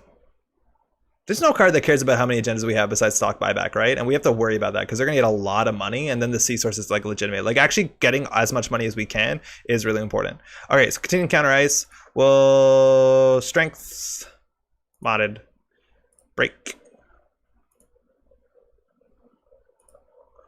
Oh,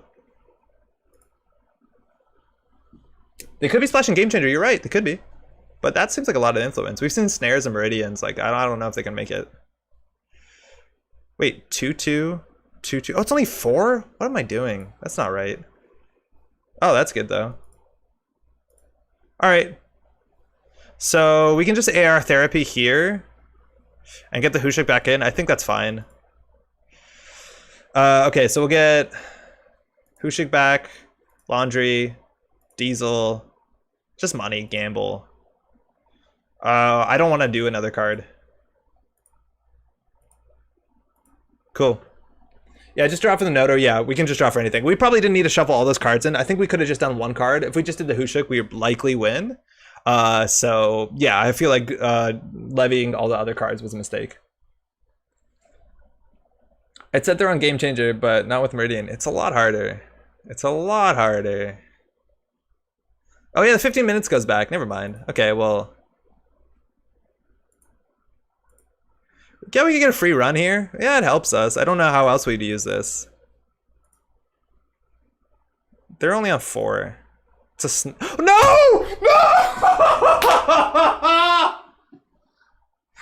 What are we doing?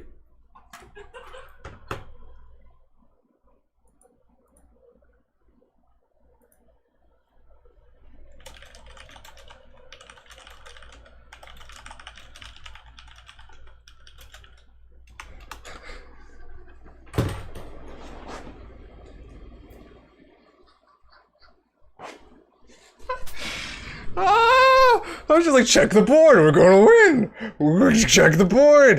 That actually might have been double snare. Oh man. We had that. Oh my god. Nice. That's a good play. I like that play.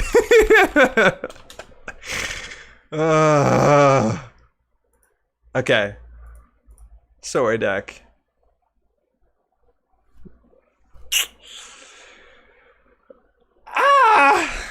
I don't actually think we would have beat the double snare. Yeah, definitely Mwanza's. Deck's too good. Deck is too good. This is boring as shit. Oh man, that's rough. Thanks for the game, eh? So this is the foul slot deck you played against last time? Yeah, exactly. Arash, how's it going? It is. It's just a bummer, like the best thing you can do is not play against Mwanza. I really don't like it. It kind of feels the same way as like Kakugo. Like, again, there's just not enough things that counter this. Like Hushik is definitely really good. They should have rezzed the Mwanza against the Hushik. They would have got 2 more credits for whatever it matters. But yeah, I think maybe we should have just tempoed out a bit more and drawn a bit more aggressively, just because we could, I think I didn't understand soon enough that Hushik was a very reasonable win condition as opposed to the notoriety. So maybe we just need to draw a bit more. We saw 1 Diesel. I think shuffling back multiple cards is bad, but yeah, the double snare play, I totally forgot about snare. I just did not think about it. Get also killed by Stargate? Sorry? Oh man, because he yells it's a trap. Yeah, I didn't even consider that.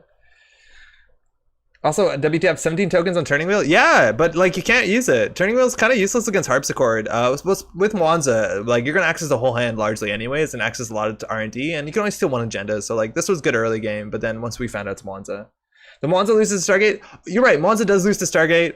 AR enhanced security is better against Stargate, but yeah, I don't know. It's a bummer that Stargate's always the answer, huh? It's a little awkward when you don't see Anakam in the top half of the deck. Oh yeah, Anakam would have been sweet, right? Like we would have modded Anakam down, and then we would have been playing an event to turn, which replaces itself, and we would have flown through the deck a lot faster. If Stargate's bad against his deck, it's pretty much the reason Ares. Yeah, I imagine that. Ares seems really good against Stargate. Oh man, I just totally forgot about snares. What are we doing? Let's get that another run. Are you in stock buyback, Grim? She's just tuning in. It's a Metro Grid. Apologies to my neighbors. That was actually way loud. You drop with Anakam if you trash an event with Faust. Yeah, totally. And it's per turn, right? So like on the corpse turn, you can throw out if you want to and out of the ashes just to have it replaced, which is cool. Nope. Okay. Weird. You can actually Turning Wheel on direct access run. Yes, I think you can, but nobody plays direct access. I'm not saying they should. I think that's obviously one of the better matchups because you win. But like that card just hasn't seemed to be too good. Direct access is does it shuffle back into your deck? Is that right? Oh, this is gonna be hard. Thanks, you too. All right, this is Anderson playing Asa. I imagine this is competitive. Opening hand, Diesel, Simulchip, Dirty Laundry, Faust, Hushik. Yeah, we could do a lot worse than this. We'll keep this. We were warned that like faster decks can be a struggle against this, and the big thing is that like our multi-axis isn't immediate. And the faster the corpse go, the better cards like, for what it's worth, Stargate always can control the game, but better things are like Maker's Eye than Hushik. Because Hushik not only doesn't lock the top of the deck, but you need a lot of support to get this going. Yeah, direct access does cycle back. Interesting. More Grims? It's the same Grim. Oh, I see what you mean. 2 Grims. That's 1 too many Grims, right? Mwanja just is in an unfortunate position. Some runners don't get to play, and the OP stuff is super strong against it. All right, so this is Asa group, which means that they get a lot of acceleration to go. The first time they install a card each turn, they may install additional non-agendas. So this could easily be upgrade into agenda even, but not a lot of the agendas are that good that early. I think we just want to set up because we're Shaper, and that's all we know how to do. Still no Anakam. We do have Gamble into Dirty Laundry on hand. They kept... pressuring here is with 6 credits is a lot better on first click, but I think we do need to set up and get some pressure down. I don't know whether we want to show on Faust. I think we could just drop Turning Wheel and like Dirty Laundry R&D. That might be good enough. Just to get some pressure down. HQ is also pretty good to know what they have in hand. Gatekeeper. Okay, that's strong. That's a couple cards from Faust. Your opponent did well at the BLM tourney, I believe. Yeah, Anderson did really well. I think Anderson has been doing well classically in stuff. Anderson was I think the deck that we played against first this evening, if you were around at that point, the Stealth Leela deck, that was Anderson's deck at the BLM tournament, or maybe a different tournament. But yeah, I have no doubt this is no nonsense. All right, so it looks like there's a gatekeeper on one of these. R&D still open, but again, I'm not paying attention to lat as much as we should be. I think the same went for the beginning of next turn. They also did draw up with a Rashido 4 cards off mandatory, so gatekeeper plus, and they got a hedge fund off that as well, which I don't know if they actually would have played it in their opening hand. So face checking to gatekeeper is a bit bad right here. Faust will let us control our hand, and I don't know if we need the simulchip. Is simulchip actually that good in this deck? Do we just build up turning wheel and win? Against most odds, it's best to face check with no programs installed for Hagen. Yeah, no cards for drafter. Yeah, gatekeeper's gonna be a problem though. It really accelerates them. It's like a Rashido fire with no money. It does get a lower cost later. I don't know. I honestly don't know how to play against Asa too well. SMC gets Rozeki, but that seems a bit too slow. I feel like everything we're doing right now is too slow. That's obviously too slow. I think we just do fast run R&D, but then that's weak against... It's not the worst against punitive. But it also means that we can put 3 cards in our hand, which seems to be one of the better things we can do here. SSL. Okay, obviously that's good for us, but arguably better from them.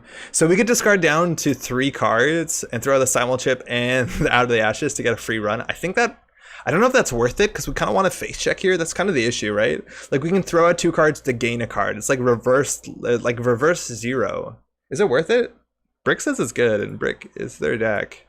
So I don't think we need the simulchip. I don't think we need the Out of the Ashes, and then we get a lat draw. We're also safe against punitive because we have at least 4 cards, which is good enough. We don't know they're on punitive, but you want to play around that if you can, I guess. Drawing once, so we don't know what is in server 1. If they're on all 5 threes, they have to commit most of their turn to try and push that out. So they might want to ice up R&D. Didn't get a turning wheel token. The Dirty Laundry's okay. Again, Anacom with the Dirty Laundry. We really need to find an Anacom to get maximum value from this deck. Creo says, I've tried direct access in a Swift Val deck. Still doesn't quite feel worth the card slot, but I did goof up some RP decks. With 2 upgrades, probably not punitive. We don't know if it's 2 upgrades. I think now we know it's an austerity, and austerity makes it hard to face check a Fairchild 3. It means a lot of times that they're trying to score out. Well, they can do anything with this card. It's so damn flexible, but... Oh, this gives us click, so we can charge the remote. I don't know what to do. SSL does scream punitive. It kind of does. And austerity screams more 5-3, so I'm imagining it's like punitive plus, what's its face? Vacheron, and then maybe Ikawa, maybe? But also just like, this means restore. Very good stuff. I don't know what we do here then. Do we set up? I'm just so not used to being like, oh, Faust. Wait, why is Faust at 6 strength? It stays? Ooh, permanent strength. Yeah, you can face like FC3 with Out of the Ashes. You totally can. And maybe we should have actually discarded it just to check R&D. The thing is, like, I want a Dirty Laundry R&D. We only have 3 clicks. Give us an Anacom. Damn it. So we want 4 cards in hand, so we could like Dirty Laundry Archives, but that's a bit butt. At least we have now a lot of cards in hand, which is good with Faust. We're pretty far away from pressuring Kushik, and Turning Wheel isn't pressuring much when we only have 3 clicks and they're kind of popping off. This feels clumsy. This we could, like, I don't know, Rozeki out. Might be Mirror Deck, Sandbox, GFI with a single SSL. Seems less likely. Unless it has Anderson's name on the list. Austerity Hedge Fund. Okay, they have 21 credits. That's a lot of money. Obviously 9 are coming slowly off the SSL. But like now we're at the point where, the cool thing about Punitive is that like Lat is particularly protected as long as the Corp ends their turn with 5 cards and we start with 5 cards, because then we get a free draw to 6. Yeah, I think we're gonna check HQ. Oh yeah, I didn't realize, of course, this is a run event. It doesn't just give you a click, so we can't Dirty Laundry. This is probably the Gatekeeper, right? Yeah. I think we let that fire. What does this exactly do? Reveal up to 3 agendas in HQ Archive, shuffle, end the run. That seems fine. Well, it's kind of really bad with the MC Austerity, but I'm assuming they already have an agenda in hand if they're milking the MC Austerity, so I think we're okay with this. Otherwise, it's like what? 1, 2, 3 cards? I think that's fine, unfortunately. Like, they probably have an agenda anyways. And then the HQ pressure gets a lot stronger. Making the Res Gatekeeper good. Yeah, it's good when we get through it for, in theory, free. Yeah, Faust is definitely bugged. That strength is meant to immediately reset itself. So we still have 3 clicks left. We ended up them spending 3 credits. They, what do they do? How many, did any go back? It doesn't say how many they drew. How many did you draw? Why is JNet not saying that? I thought it did. Oh, I see it. Thank you. Demiurge, what's up? Yeah, this is the Faust Lat deck. How's it going? So they drew 3, returned to Ikawa. So Ikawa, more 5/3s. So again, the punitive play looks pretty good. It's really hard to match the Lat hand size when they have 7 in hand. I think we just have to keep drawing. Okay, that's huge. So we're gonna modded the Anakam. Oh, but we've already trashed. Wait, what? Oh, because it doesn't trash. It removes itself from the game. That's sick. Sick. And like, we just need money. Like, we just need money or we have no chance of interacting with punitive. Oh, also Anakam is really good against punitive, even with 5 cards in hand, right? As long as we keep enough operations. Like, the chance of them landing a double punitive on us is 0 with this hand, right? Because 1 punitive is definitely gonna trash an event. I keep saying operations, I mean events. The problem is like using Faust is really difficult against punitive. Laundry Archives, I don't love it. I'd rather Laundry for, like, I don't want to spend, like, I want a Laundry if Anakam is going to get value off of it. Like, that makes it a lot better, but it's basically just like easy mark. And we could do way better. Make sure to Faust out of the ashes to end of their turn. Yeah, we will. So the idea is that we can throw it out to replace it because we're trashing a card on their turn. So I'm just going to do it now, I guess. I don't know. Nice. Well, stack testing, that's good. That's another good reason why not to dirty Laundry. All right, Austerity is at 3. They might pop off here. There's a chance, and like, I don't think Turning Wheel says it, but always when you see Out of the Ashes, you're a bit scared of Apocalypse? A bit? Okay, upgrade on HQ, that's a nightmare. I don't even know what that could possibly be. Chrysium, I think? So we still have 3 clicks. There's another upgrade in here. I don't even know what these are. Helheim servers? Helheim? What is this stuff? They did commit a lot of ice, so the chance of them icing up archives is a bit smaller. Move Out of the Ashes. Ah, man, this hand. 3/2.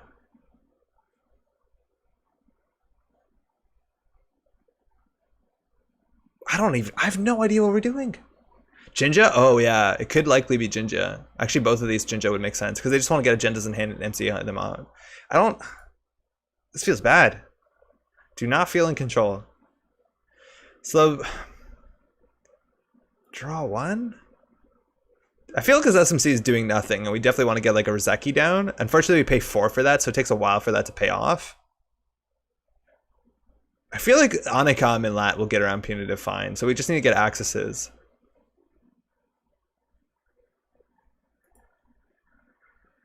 Oh, we only have 3 clicks. That's a goof. That is definitely a goof.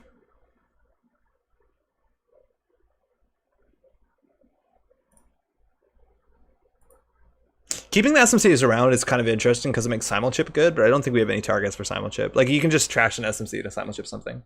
Assume that is Helheim? It's very hard for us to interact with. I think it's a better assumption. They would have probably res something there. It looks like they're going to score out of 5/3. Good thing is, like, outside of SSL, a lot of their 5/3s don't do anything for their board state.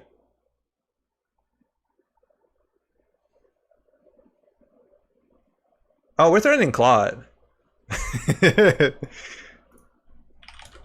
So it also seemed, because we were playing kind of passively, that we did have Claude, and they did not, like, in theory, they should have asked way sooner than the last advancement, because they could have scored in the same window.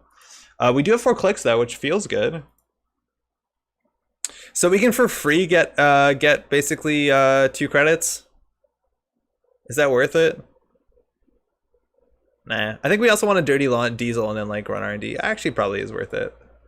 Because I don't know how we're going to run our archives anyways. War Tracker doesn't make sense on HQ. It makes more sense with other upgrades because like War Tracker on HQ doesn't do anything. I don't even think War Tracker protects itself on HQ because it's not a card installed in the server. It's installed in the root of the server. War Tracker on Centrals is really weird.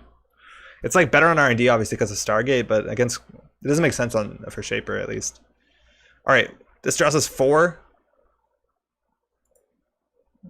How good is the Hushik now? That's actually a good reason why we should SMC for Rozeki is for Hushik.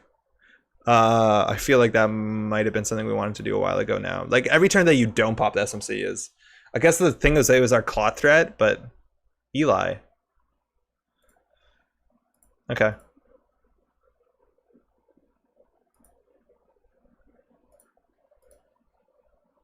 It's actually going to be really hard to play Day Job if they're recurring austerities. And I think it's too slow. I don't think we modded anything else besides Angolo.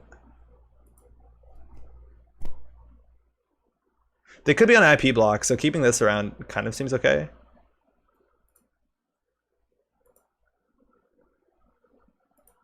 Wait, what? I threw out 3 cards. That should be enough. I'm gonna throw out the gamble, whatever, because we'll pull it back. And we're gonna see 2 cards here. Wait, I feel, did we spend a click or something? You want your 2s for Hushik? Yeah, I think we definitely do. Like, I think that's why we want our Rozeki is just to get Hushik up. It's a tier. What? Oh, it's a Tempest? You clicked it twice? Oh, excuse me.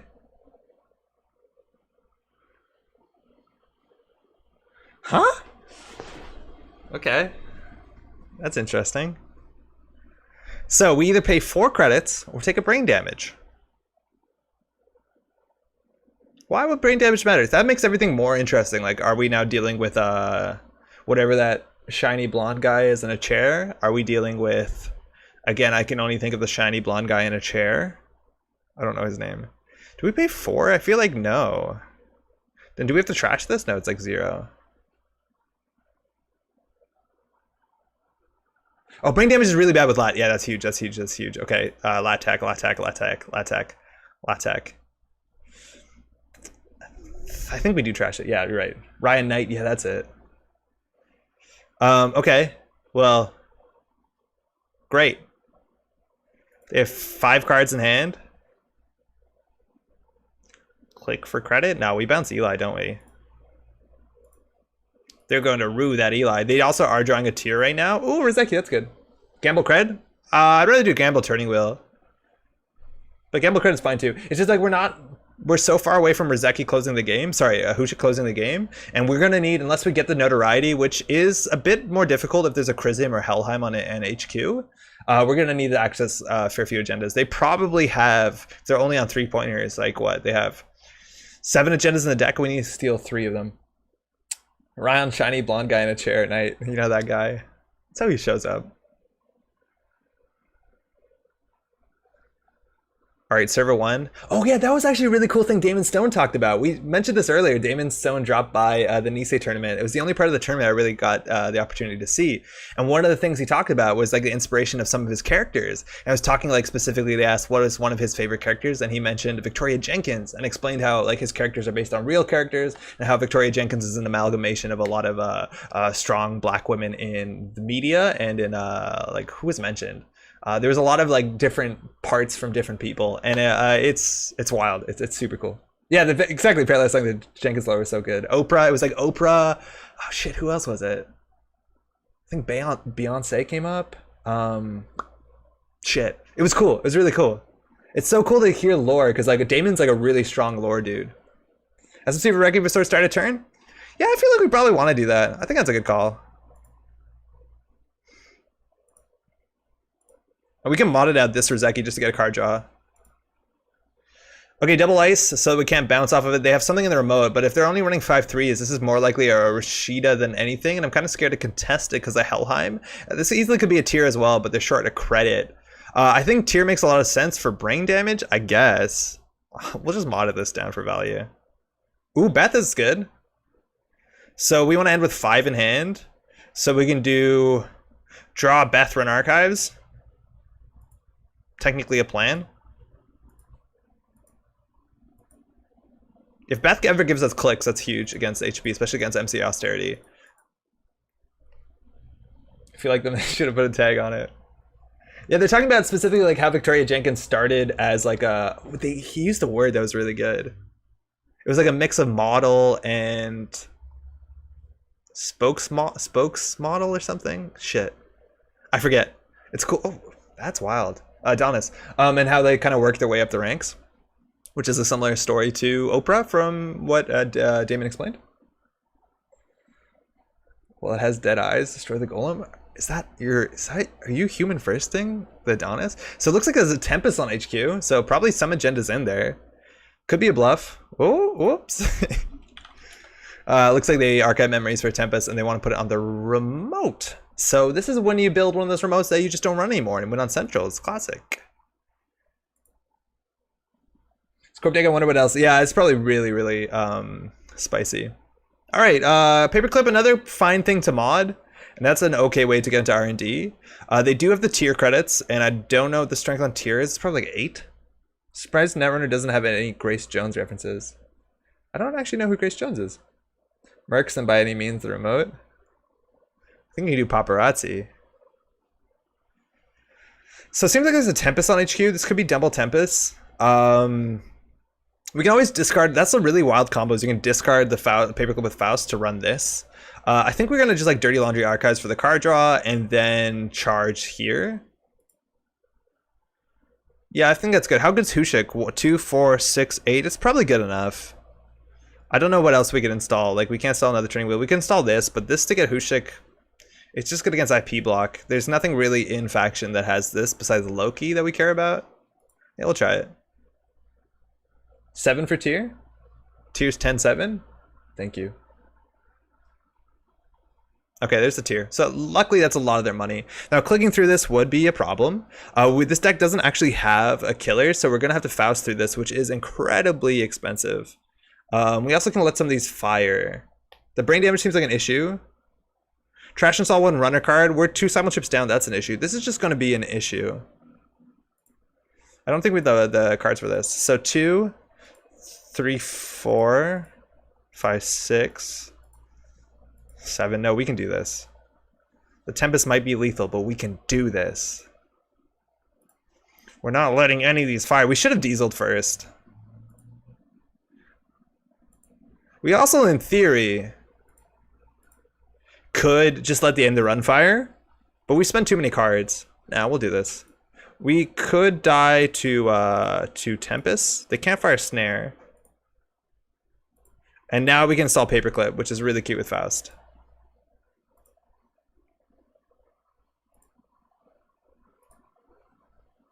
So we're going to see some cards. Overseer Matrix, okay. So that makes sense for the remote. That might mean they have tag punishment to some extent. We're gonna give them the money that they like so desperately need right now. But we're now on game point. Now the notoriety seems to be out of place, so we're trying to just basically levy lab therapy or AR lab therapy to get this Hushik back in our deck. So we'll steal the Overseer. They also have Ash, which would be good on R&D, but they also now don't have money, but we just gave them a lot of money. We'll draw. We'll draw. There's no way we can ever get that off, can there? Oh, we are, in theory, weak to punitive here. Oh, we actually could die. No, we could die here. Clown card remote. Yo, Rongi, how's it going? Congrats on the tournament, huh? So if they have puny, we die. We have no way to draw a third card. We could always cycle an event if we really want to throw it. I think we throw at the notoriety. Okay, that's a problem. We could always throw at the notoriety to draw any other card, which I think is fine because the notoriety seems unplayable. Yeah, the notoriety seems unplayable. So we're just going to trash this with Anacom to draw another card. Ooh, Caddy. That's another 2-coster. That's pretty good. Tempest lets you lose 2 clicks instead of taking brain? Yeah, that's true. That is true. All right, so we don't have too many good ways to use credits besides anything besides traces unless we get our Angolo down, which we are short MU for, but in that case, we could trash something. Isn't Noto your win? Just set up? I don't think we can. You might be right. It's obviously a bit too late, but like these are double Tempests. Noto gets hard. I just don't see how we get through all this ice and Noto if we're relying on Faust. It'll probably be easier just to Hushik. The remote camp seems very difficult. I also didn't notice there's a breaker bay grid in there, so absolute clown car of remote. We'll gamble for the card and credit card draw. I think we do put Caddy down and just use Caddy because I think we're going to need an Angolo. It also makes the Hushik stronger. We can also get up to 5 cards. There's the lab therapy. I think we play this just to get Hushik back. I think that's the most important thing here. We also can play next turn to redraw. So what do we put back is always a hard question. Hushik is important. Otherwise, we just want like Diesels get kind of far. Make moves. How's it going? It's going okay. Tonight's been fun. It's been really fun. I'm really tired though. We haven't been doing a lot of Netrunner recently, but it's been a busy couple weeks. How are you doing? Simon Chip? I don't know if Simon Chip does anything. Like, is it Angolo in here? No, we don't need Simon Chip. Get a Noto back? Yeah, Noto probably goes back. It's just another option. I think we just do Diesel if we want to like get through our deck. Day Job also seems okay, but I feel like Gamble is probably just better, especially with the card draw, and it doesn't waste a click. I don't know what else we need here. Oh, Plongi, definitely Plongi. Plongi's our best way to get through that. Okay, so Caddy seems bad now. We haven't run Archives yet. I think we're just gonna run Archives. We always can throw out the Ashes on their turn to recur it. Plongi Paperclip gets you through tier for 6. Yeah, it seems really good. And we have the MU for it. We might, like this server, we can now just deal with Paperclip. And if there's an Ash here, Ash doesn't care about notoriety. Notoriety just needs successful runs, and they still have 2 agendas to score out. MC Austerity, though, is going to make that notoriety look really dumb, and I'm assuming that's going to happen here unless they double advance. Yeah, so now the notoriety might have been a bad call. Running HQ, though, seems like a good call if they have this down. And they're icing up Archives, which they probably should have done a couple turns ago. Oh, I forgot to do that. Yeah, we should have done this on their turn. I guess I'm not going to do it now. Wait, how do I... Can I get out of this? Close prompt? Is that going to work? Yeah, okay. Because we're probably going to play a Diesel or Gamble here. We don't need to throw this out. Yeah. Dirty Laundry, not so hot. Oh, we do have Beth clicks. Never mind. Are the Ashes helps with the Noto even versus Austerity? Oh, that's a good point. Ashes back into play again. Yeah, that's actually a good point. We do have that, which should help. I think though all we do here is Rizeki. Is what's it called? And if this is an Ash, if I'm not mistaken, Hushik doesn't care. So we want to end with 4 cards in hand. Caddy Jones is another 2-coster, which can help. I just feel like this is way too slow considering the click compression. Man, they're up to 18 credits already. But I guess, you know, Adonis plus this helps a lot. We have to draw to the Hushik. We have to draw into the Hushik. Hey. Damn, we're good.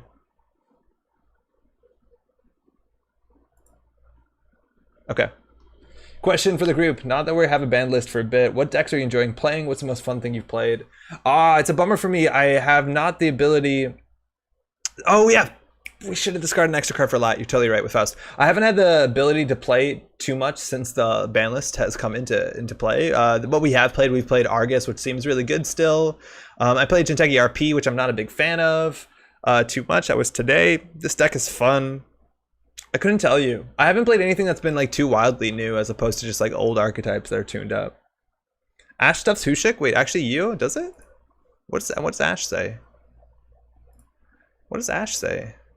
Hold on. Oh, we forgot to do it again. It's hard to do this deck with all the other things going on right now. Ash says, successful runner cannot access any cards other than Ash. Okay, so it does. It obviously does. May not access. That's a strong effect. Okay. Well, next turn if they score, we just run HQ here, don't we? So what's left in our stack? We have a Palangi. This is 2 cards. We have an Angolo still hanging out in there, but we don't have the MU to support the Doom rig. Do we just caddy? I think we might caddy. I just don't think we can leverage the credits that well. I guess Ash we can. I think we're going to do this. It's such a bummer that we haven't done this sooner. Like, this is so silly. Now this is also bad, because next turn we can Diesel Hushik. And this is like not giving us credits. This is costing us credits. Let alone clicks. Oh man, that's a really ugly turn. Excuse me. Yeah, and then Hushik, you're right. But you don't have to choose to use Hushik, right? Like, if they res it, you can choose just to access Ash. It's because it's a replacement effect. Sam says, I've been playing a Shiko Faust deck using 0 and Synthetic Blood for extra fuel. That's a fun combo. Is that good enough? I guess it's a click for 2 every turn. Synthetic's only 2 influence, right? Is APOC still viable? Yeah, APOC is incredibly viable. I feel like there's a lot of people that are on acid-based decks. Controlling the message still seems incredibly strong. What else? Yeah, controlling the message seems incredibly strong. RP acid spam is being played. This sort of these more horizontal HP decks get hosed by it pretty hard as well. Does who say May? Yeah, who's the replacement effect? Oh, what? It doesn't? It doesn't. Don't forget Anakam. You got it. What? How does this not say May? That's the first card that's like this.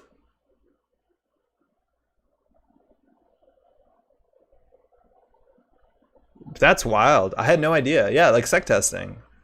So this easily could be an agenda, right?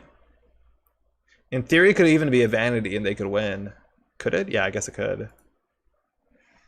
Okay. So, I think we have to win this turn. I think we think this is more likely a Tempest than an Ash. No, actually, that's not true. The Tempest is in the remote. So, how do we get 1 billion credits? All right, well, we click caddy for 3. Good stuff, Andre. We also have to make sure that we have Ikwa money. We also haven't seen any Vashron, which is definitely going to goof up our strat. We'll diesel for a gamble. Okay. We also still, the Palangi is in the bottom too. That is a piss off. It actually might have been better to keep the Palangi in the heap and just put Simulchips back. How they win off 3 points? If it's a vanity, they could score 4 to 7. 3 points, you're right, they don't win unless they... I guess that current is gone. Noto next turn? I don't think we Noto. How do we Noto? Our ice is so big. If we run R&D, we do it now. We do it good. Just check it. I've been thinking we've been RP for such a long time. We can't just check remotes. We gotta run Centrals first. Yeah, we can just check it. Last 2 Palangi and Noto. Yeah, we do have the Noto though. But yeah, there's a Palangi in there in the bottom 2. I don't know what the other card is. I think we just do Hushuk and the next turn Harmony Hushuk. Do we just... Oh, man, the Palangi is such a bummer. Because obviously we would snap Palangi Hushuk. I think we set up for next turn where we do it. The chance of us losing this turn is pretty low. It's probably not Vanity. Yeah, Vanity seems a lot worse. Now we're gonna have to discard cards anyway, so we can just like dirty laundry it and hope for the best. It's Rashida. Okay, that's obviously a good trash. And the Simon Chip gives us some value when it comes to the Palangi recursion. It's the last card! We'll be able to draw it though. We just have to throw this out of the ashes. We'll be fine. And then we basically just do Hushuk, then Harmony Hushuk if we don't win. Should be fine. DL remote then Hushuk. I think it's really important for us because we can't really Faust through this sustainably that we get the Palangi down before we interact. MCA? Cracking off? They could still biotic add like a 3-2 or a 3-1 to close the game out. They double installed? I guess that makes sense with ASA upgrades. As long as they install the agenda first, which legally they have to. To be fair, there are 16 cards on the table aside from HQ. Things are pretty cluttered. It can be hard to see the IDs. Yeah, well, thanks, Raketh. I appreciate the support. All right, they scored Nikoa. That's good. All right, so. Nailed it. We're going to have 5 clicks. Wait, really? Oh, we just haven't triggered it yet. Yeah, there we go. So we don't want to move out of the ashes. Oh, we could add Ash to the remote. Okay, so we're going to go for it. We install Palangi, and we'll just Hushuk. Cybernetics Virus Suite will be troubling, and not that unlikely.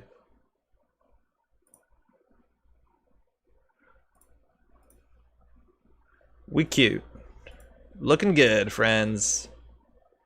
And we don't have the Ash money. Whatever.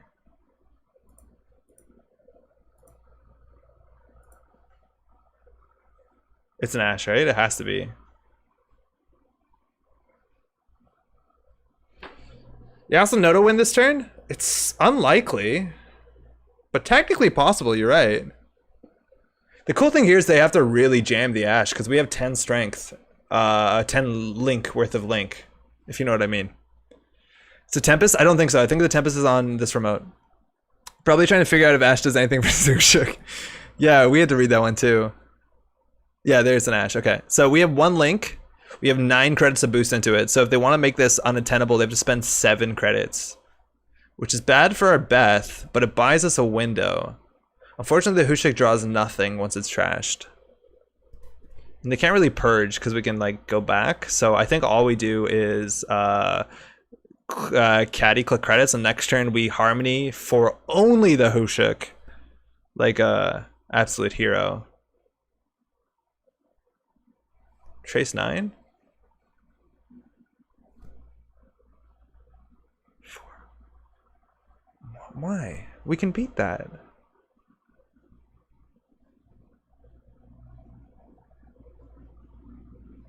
Go for Nodo? No, they have 8 credits. We can't really go for Nodo. Like, we have to deal with Tempest, which could hit the Nodo. No, well, this is so weird. We can beat this. Why would they do 9? 9 means like they're up to something. What would they do with 8? Like, Biotic doesn't do it. Biotic 4 advance? That's nothing. Did they goof it? Oh, it's for Ikawa. Yeah. That makes sense. Do we hope? Well, we can't trash the Ash. So this is like a really embarrassing run. Might have been forgotten about it. No, they played it perfectly. It's SSL or Vacheron. Like, we're in a really bad spot. Oh, we're so good at this game. Oh my god. Good game. I was confused on that boost. We got it. I understand now. Oh man. Alright, pulled it off. So the idea is that if we're on 1 credit, we can't steal that. So the only agendas in their deck seem to be this 2-pointer. I don't think they're on punitive, considering they're on some other weird salad. And then they have Ikawa on another SSL. The other option was like Vacherons. If there's Vacherons, we lose the game. Like, Vacheron's so good, and I don't really understand Ikawa over Vacheron. I guess Ikawa helps with their Doom remote. They're probably like eats clicks, but like, nah, Vacheron's good. And Ikawa in hand. I was bluffing with the boost, but I guess obviously score SSL if I have it. Yeah, that's actually a really good point. Yeah, last turn they would have scored an SSL from hand if they had it, as opposed to the Ikawa. So the SSL was way more likely to be in the deck. I can't trash Ash, so might as well get value. I didn't realize until this game that I don't know how to spell Hushik, is a mandatory replacement. Alright, so we can see the remote. So it is a Warrior tracker in there. There's the Tempest we saw. Don't know what this is, obviously. And then there's an Overseer Matrix. I wonder if they can do anything with the tags. This card's annoying. It's 4 though, right? What's the unresable? Man, that's also really cool when you show off your deck and you don't res a single card. Like, you never know what this is. Oh, it's another Ash. Makes sense, of course. Ah, got it. Yeah, you just don't run that ever. Right? Interestingly enough, like, this remote isn't that good. Like, you would think if you can strap together 5 upgrades, the remote would be incredibly good. But like, okay, Overseer Matrix prevents you from trashing Tempest. Whatever. The Ash not being able to trash, that matters more. The Warride eats some things. You don't really need to trash the Breaker Bait grid. Like, this server could have been way worse if just you replace all this other stuff with like Prysecs. Like, if the Tempest was a Prysec, the Warride was a Prysec, the Breaker Bait grid was a Prysec. Like, I think that would have been a lot meaner. This is surprisingly like not as bad as I could. That being said, it's like obviously really hard to approach, but I think you can actually could interact with this remote server and not lose the game. Hey, it's cool.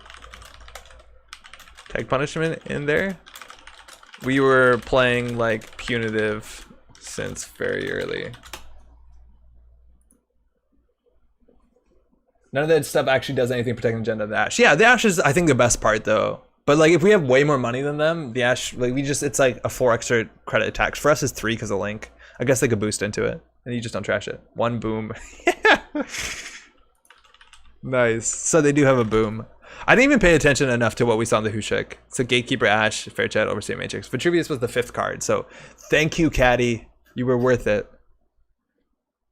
Ash is a Nombo with Tempest since you can't even access the Tempest with the Ash Trace Fire. Oh, that's actually a really good point. Oh, yeah. Have you struggled with Ash plus Tempest? I also don't even know, like, so Tempest is interesting if it does, like, lose 2 clicks, I guess not that big of a deal, but the brain damage has to matter.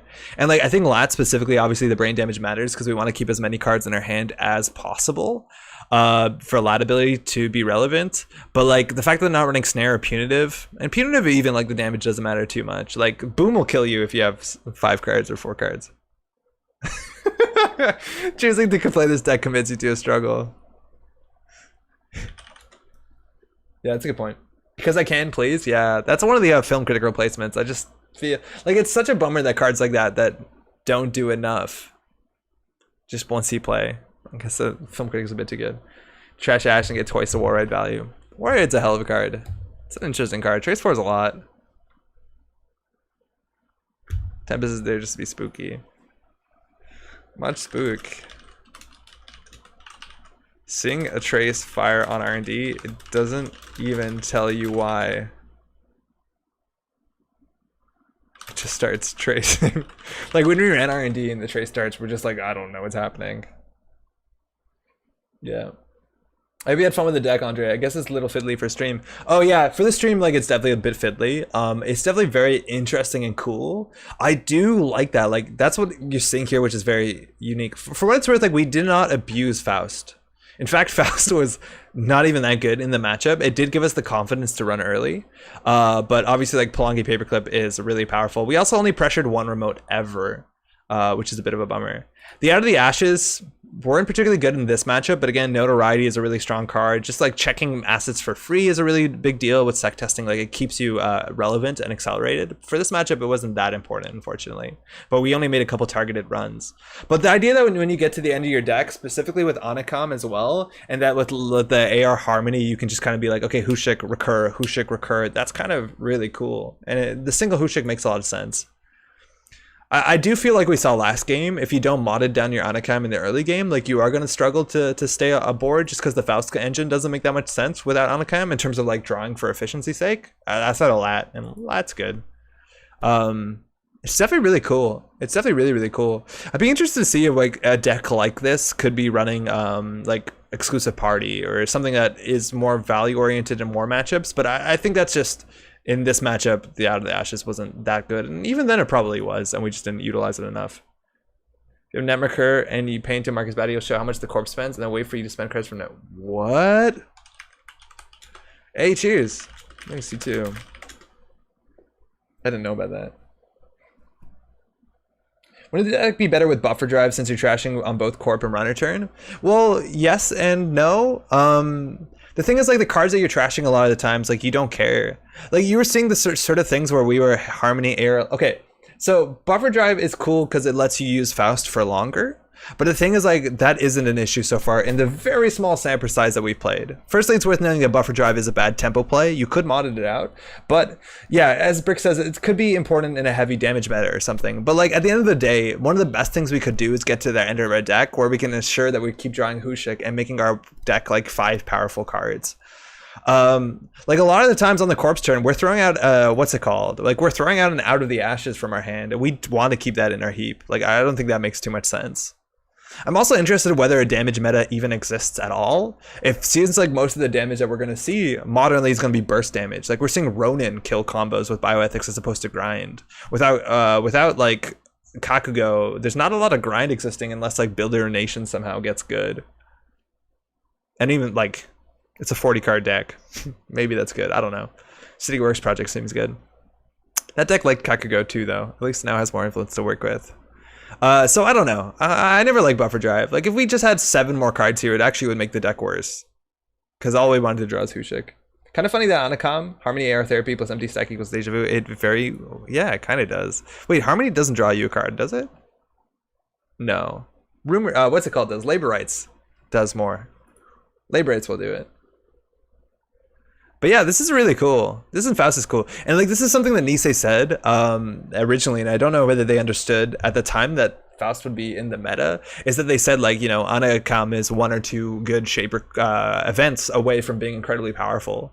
It's also really cool that cards like this encourage you to play other cards that you haven't played more. Like I really like that in a design space where like Anakam on its own is a really strong ability. So maybe you're going to look at other Shaper events that weren't good enough to make play on their own, but like just putting more events in the deck. I guess with Anakam there is like a plateau where if your deck is all events, like that's kind of dumb, but you know, so be it. Cool. That's cool though. Anakam does a lot of work in Crim. Yeah, I was playing that in Crim. There was like a couple decks that we played. We even played one at GNK where it's just like, you know, good stuff 419 with Anakam in it. And it was good. I feel like the lists that were playing it specifically in, and I saw that a fair few times, they were playing it specifically in Fast Boy, Ken. It would probably be better with Swift. But like, it's just free card draw. And the criminal consoles are not that robust or amazing. It's like, do you want to play Paragon? Do you want to not play console? Or do you want to play maybe turntable? Anakam with Ken and Zero? I don't know. I don't even think Anakam makes sense in Ken. Like, in Ken, you want to play as many events as you can to an extent. Swift is as good as Anakam outside of like doing damage on your turn and damage survival sort of stuff. I don't think you need Zero. I feel like that deck can play, if you're really into it, can play like, what's it called, pretty easily. Oracle May. That's also a lot of influence, mind you. This is 3, 0 is 3. Good stuff 419 came in second, I think, with Anakam. Yeah, that makes a lot of sense. Yeah. Criminals need a more interesting, like, I like this because this is an interesting card. It's cool when your console, like, not controls, but like, you know, the fact that a very strong effect can open up deck building, can open up entirely different new ways to play. And Paragon is just basically like, hey, this is Desperado. And like, sure, maybe it does open up new ways to play. It makes cards like sec testing and like run-based stuff a bit better, and bad publicity and recurring credits and stuff like that. But like, it's not as interesting. It's like a difference, like when you play whatever, a Gauntlet, it's just like, oh, that's like a very valuable HQ interface. It's just like, man, I think it could be more cool. Is Anakam Null a thing people have played? I don't know, I haven't seen it. Null is really weird, because like, if you're playing Faust, Null looks really dumb when Faust exists, doesn't it? Outside of like program destruction and stuff like that, it's just like, you could have just used Faust and thrown out a card for 2 strength. Yeah, Shapers also need another console. I think that's true. Shaper consoles are equally, if not worse, offenders when it comes to the fact that they're just not interesting. It's so buck wild that like the one interesting deck slot in basically every faction besides Anarch has been absolutely so boring. Just like the design on designing a balanced but interesting console has never been there, right? Like if you've been playing for the last 2-3 years, it was just like, oh yeah, we play Astrolabe because it's really, really good against assets and it's a 1 console MU, a 1 credit MU. And that was it. Like nothing else was considered. Mod is really good when it has value, so it's worth running because it becomes a liability later. Secondly, it changes the math on when the card can be run. I totally agree with that. And for what it's worth, Brick, I think if the meta gets fast enough, which I think like it is right now, like Modded is just an incredibly strong card. That's kind of the issue with Shaper. It's like, it's the buffer chip. Well, that's not exactly it, but like the buffer drive problem or the Anakam problem. It's just like paying 3 credits for something that doesn't give you immediately value is like pretty disastrous in a lot of matchups. And the fact that you can just be like, Anakam, free card draw, let's go. That's good.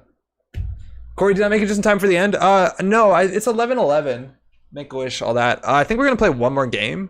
I don't think we're gonna do with this deck. And it's no disrespect to the deck. It's just it's been a long day, and I don't know if I fully have it all in there to pull all that off. So I think we're just gonna neck deck something that I feel like would be a fast enough deck, and easy to play. Oh, 419. People don't like that, do they?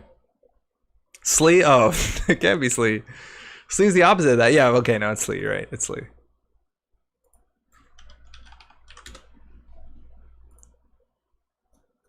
I do miss Astrolabe, but yeah, it was the only Shaper console. Yeah, it's so wild how the design for consoles has so consistently missed the mark.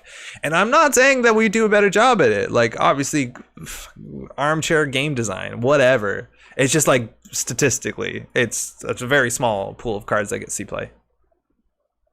What are we looking for? Is there good seed? Do the taggy Fausti Hashiko from the front page? We did a bit Faust today. I want to try something else. Chaos card, how's it going? Cool. Slee GameNet? Okay. Because I know there was a Slee deck going around that seemed actually like kind of cool. Call of Duty Slee Ops. 5th at YYC. What's YYC? What is YYC? YYZ is Toronto. This, oh, scarcity. Okay, that's an easy fix, isn't it? what's the quick scarcity swap? Oh, we have to take News Hand out as well. This is the perfect deck for sub boost. We found it on accident.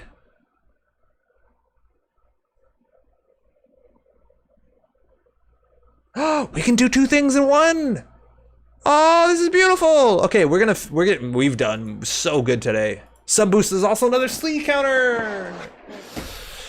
YYC's Calgary. Okay, cool. Honestly, Keiko I think missed the mark too, but because it's too generically strong. Yeah, Keiko is like another kind of weird offender. It's just generically incredibly strong. It's like what, 2 MU for 2 credits, and it gives you 1 credit a turn with minimal value. It's just like you don't have to build your deck around it besides thinking like, okay, well, I'm gonna commit like 6 slots to this econ package. I'm not a big fan of it. I'm glad it isn't everywhere. When it came out, it was everywhere and it was so boring to some extent. For what it's worth, the companion's really cool. I am a big fan of that. But its effect is just like, you don't think about it when you play. Like, you don't have to think about it when you play because you're going to get the value anyways. That's not a reason why it's a bad design. And I'm not saying it's a bad design. It's just like, I don't know. It's a strong effect. We're doing new corp deck. And this Eula in this? Yeah, there is, because it's a Slee deck. Good for GameNet? That too, but I've never seen anyone pay through that thing. They always just end the run, and then they like parasite it or whatever. Call... Excuse me. Call of Duty. Slee Ops. Acme? No. GameNet? Okay, so... what are we doing here? We're playing a weird deck. We got Bologna's, Beals, and SSL endorsements. We have a Lady Liberty. Not a big fan of that whatsoever. That doesn't make a lot of sense, does it? How? Keiko's better in Freedom? There's no way. Nopkuri's nuts. Makes it a lethal face check? Yeah. If Sleeve's ever lethal, I'll lose my shit. How is Lady Liberty in this deck? That just doesn't seem to make sense. Why Lady Liberty? It's way too expensive. Our remote's gonna have Slee in it. Slee KO. Does anybody have a good idea? It's not as good as Cash. No, it's not. Alright, so we're gonna take... Obviously, we have to take the scarcities out. 3 preemptive. That's... salad. Why do we need 3? Okay. Alright, so 3 IPOs. We're gonna do sub boost because I want to. We'll take out the... Yeah, we'll take out the Lady Liberty, Rashida NGO front. NGO front's really good when we're running mostly 3-pointers. I feel like this Beal could be way spicier if we wanted to. I think because, yeah, fuck this Beal. We're going to play Cyberdeck Sandbox because we have 2 macrophages, which is good with sub boost. We're going to play a suite that is really good with sub boost, which is quality content. Afshar is cute. Data Ward, very cute with sub boost. And Lasiula... That's fine. IP block fine, macrophage fine, slot machine. So what else is good with sub boost? Well, we need some sentries in this deck, so I think BRE is probably fine. Sync BRE is a fine card. We could, in theory, run Gutenberg. That's an okay card sometimes, even though we don't get value from it. We could run a 3rd macrophage. That's a liability, isn't it? Now Kerry doesn't win freedom games that he wasn't already winning. I agree with that. Attitude adjustment slows the game to get Slee. We already have 2 though, so it seems fine. Yeah, we have to cut the news hands. How about a little engine? Oh. Is that good? Little engine seems disastrously bad if you sub boost this, right? Because then Paperclip gets through this for what? 2 credits. Nah, I can't do that. 3 Ward. Ward is good, but we have to remember that we're not always going to be drawing our sub boosts. Because, yeah, I think another Rashida would help. 16 Ice, sub boost, attitude adjustment will help with that. IPO hedge fund. How much ice is enough? Do we need a damage? Raven to cover Ward? I don't care about the Wards so much. You're right, the Raven would be kind of nice. But we're just basically trying to hit this with Slee, and then they don't break the subroutines. Gotta cut a HHN or add tag punishment. You're right, the HHN like looks really bizarre here. Like it's only for trashing assets. Doesn't Paperclip have to break all subs? It does. No.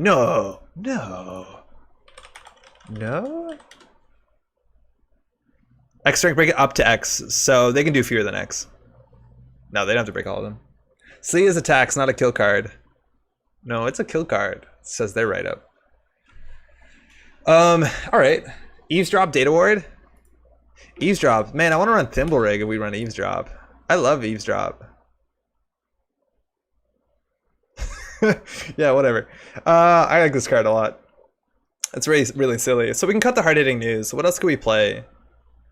Do we play an offer you can't refuse? That's too much influence. But we can always cut an Apshar. It's not by no means necessary offer you can't refuse. That seems spicy and fun.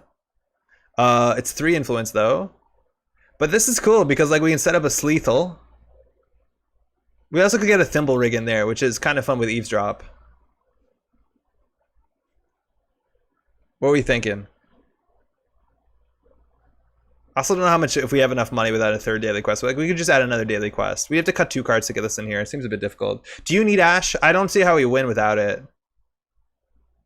I think Ash is like why I feel like the fact that we cut the Lady Liberty is a really big problem. Maybe put this in Acme. I feel like we'll get enough money off of this. I'm hoping. 17 influence also is a big offer. Seems like straight jank. Yeah, but Corey, we're wearing our heart on our sleeve here. I got 1 sleeve kill a few years ago, my first attempt, then it never worked again. Anthony, you should have retired while you were ahead. We want some spicy tech, why not enforcing loyalty? Because if we spend all our money to trash a single card, it won't either help us to win and also it'll help us to lose, I reckon. Like, there's no card that we really care about that much. Is this the deck that runs Rhyme? That's a great, awful idea. With all due respect. It's not. I've considered it. It's not.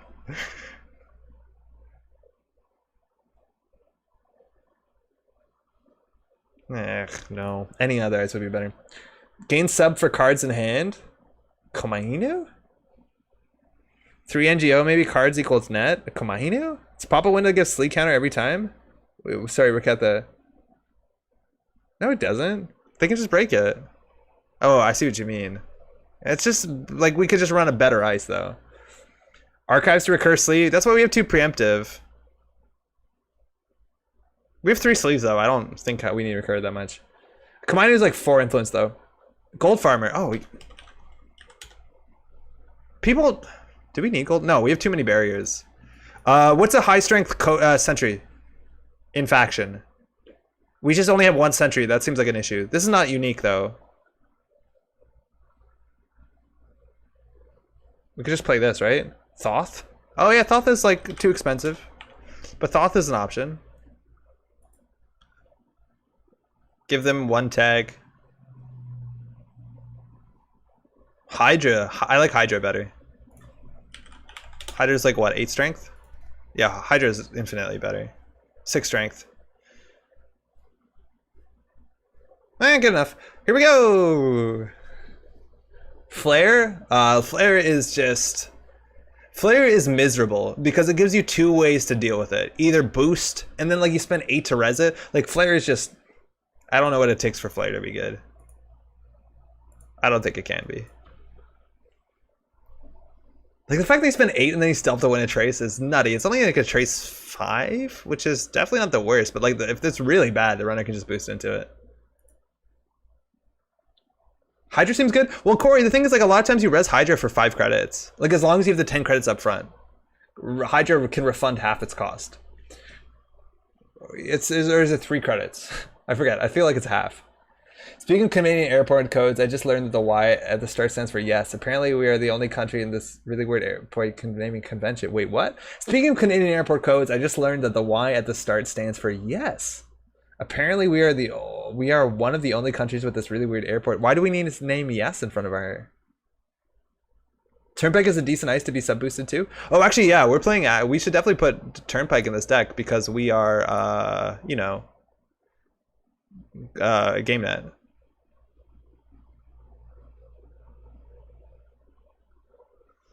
Cyberdeck Sandbox is probably worse than Appeal. Whatever. I don't like the Eula. Oh, I know we have to play that because of Slee. Gutenberg. They have to boost into this. That's good. I've thought about this, and this deck list is perfect. So I don't think we can change it. No, actually, wait. That card's really good. YVR. We are arriving at Vancouver. Canada, yes. Plumbing, what's up? Explode over Cyberdecks? No. We don't need the 4 credits. We need these 4 credits. Yeah, okay. We can drop an IP block. We're playing too many barriers, and then we'll play what's it called? Turnpike. I hope there's not somebody in the lobby waiting for us to get our shit together. There is not. I'm so happy to be alone. I mean, yes, there is an airport at this weather reporting station. Whoa! The more you know. Simon Magnus. Welcome. I don't recognize that name. Gabe, okay, all right. Protect HQ, here we go. Oh boy. Hey, thanks, you too. All right, Endless Eula on HQ seems kind of cute. Slot machine obviously isn't gonna do it. This hand's like okay. Sub boost only works on res dice. If they shut that down, yeah, we can keep this. We basically need to figure out how to get that daily quest going. Okay, we're off to the races. If you don't know, that's Gabe from the core set. Chiefs League revving and ready to go. Gabriel Santiago. So we're just gonna put this on HQ. If they don't force us to res, we can put this on R&D, click for credit. We can only res one. The option of not clicking for credit means it's a bit easier to play IPO next turn. If they don't face check, we'll do double click IPO. Sub boost slot machine, yeah. The idea is that every ice in our deck is good with sub boost, and I think that NBN can pull that off. They have so much high strength stuff that people just don't care about. Like they just deal with it other ways. Like a 5-strength barrier with like 1 to 4 subs is like pretty, or 2 to 4 subs is pretty good. But everything's good. Macrophage is good. Sub boosted. Data ward is good. This one's not amazing. Aeneas Informant. I don't know what's happening. Cool. But they haven't poked HQ, which is something that Gabe wants to do every turn. We have to also watch out for Sneak or Beta, but luckily, oh man, we draw better HQ ice. We're going to pull out of the credit hole, and I don't know if we're actually going to Afshar into daily quests. It's only weak to Inside Job or Boomerang, whatever. Engram Flush? Oh, Engram Flush is another good include. Yeah, there's the Sneak Door, so that's a bummer. At least we have the Afshar to fill that hole in. So basically, Sneak Door down comes for 2 credits. They hit the sub boost. That's a reader. And then we hopefully get a better ice for archives. Easy mark for 3. Interesting. Slot machine, I think we actually want to end the run. This is not amazing here on archives. Slot machine into daily quest is like pretty butt. I think we want this, like that's a problem with Sneak Door, is like it pressures both servers so well that it's only as strong as your worst servers. The question is, which one is going to be harder to deal with? I reckon it's going to be the Afshar. It's going to be, sorry, easier. So we want to put a slot machine on top of that, but I think we'll just take the money for now. This is Aeneas, which was a very staple common card for no install cost for 1 influence. When you access a card with a trash cost not in archives, do not trash it. You may reveal it and gain a credit. This was huge with Amakua. Ooh, passport. That works. It was huge with Amakua. Whereas our Eula. They can pay 6, which is only 4 to get through this. That being said, we'll gain 6. This is also good with Maw. There's some reasons why this was strong. I think I fired, I don't know. It doesn't really tell us. Okay, they end the run. So now I think we want to basically put the slot machine in front of here. I don't think we need to sub boost this.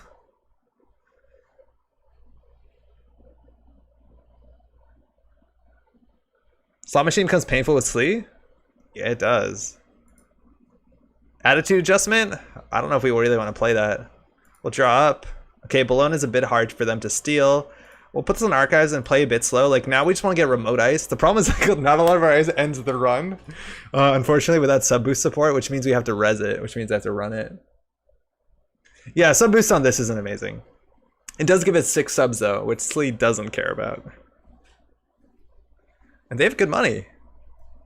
Gamble, easy mark. Their MU is a bit tight, but hey, speak of MU being a bit tight, Akamatsu. I reckon they're playing with a bit of a limited card pool. I think we want an attitude adjustment here. Yeah, okay. IP block on the remote, not amazing. But it gets things going. Even getting like an end to run on here with sub boost isn't the worst, because it demands a breaker. What is this, a slot machine? Okay. Well, all our agendas in R&D. I feel like this is why NGO is good. It baits a run. I'm going to click for a credit here, which is probably not good. Okay.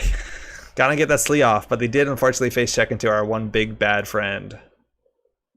IP block also pretty good with Slee. You don't always have to break both these subroutines. Quest baits that run. Yeah, I think we want to do Quest. The problem with Quest is like they end up only spending not a lot of money. We can't like threaten them. They also in theory could like get 3 credits back by just Aeneasing the quest and then we don't get the money. Like it might not be the worst play. Doesn't seem particularly good. Double Aeneas changes that. Yeah, we could have just installed a quest there. I feel like a second piece of ice would be a bit good. The thing is like we done it even like outside of, actually no, it does matter. We do have Ash. Ooh, bank job. Okay, now we really want to get an end run on the remote. Turnpike.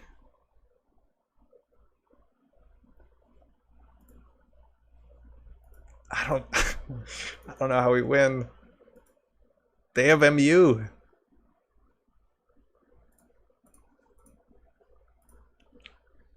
This is a Hushik deck? Yeah, you might be right. It lines up. They can leave a credit on here, the Akamatsu's, the passport, but it also could just be a limited card pool. So you even fire 6 times for Slee? Yes. Yeah. Yeah, they didn't break the subroutines. The subroutines don't have to fire, they just have to be unbroken, which is subtle, because obviously only one subroutine on this fires if they end the run. Don't know how we win. We got Chief Slee right here. That's a good point. All right, I think we do sub boost the slot machine.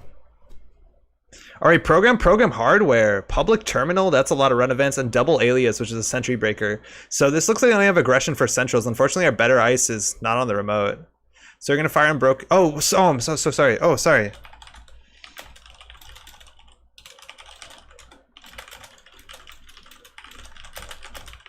Yeah, we didn't need to fire that. I did not consider they could have broken that. Probably not that bad either. 2, 4, 5, 6. Actually, pretty bad. Yeah.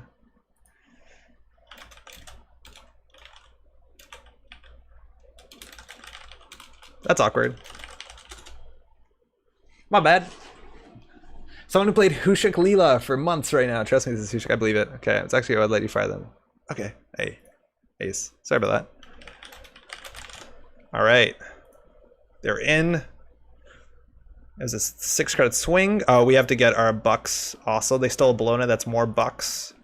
We are game net. That's our first 2 triggers. They're on 2 credits, which is where this daily quest seems a bit bad. We could have got 3 tokens if we just jammed the Chief Slee, which I feel like we need to jam the Chief Slee. Remember the game 1 because they lost money? Yes. Yeah, we got it. We got 2.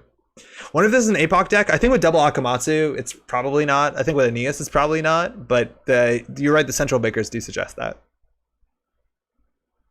They gotta discard something here. Passport and Feint. Kind of does look like an Apocalypse deck. Data Ward. Data Ward. We put Slee in this remote, and then how do we win? We got a game net bucks. Pretty. Yeah, it could be. Oh man, Sleeve's bad against that. We'll draw once. Okay, that's good.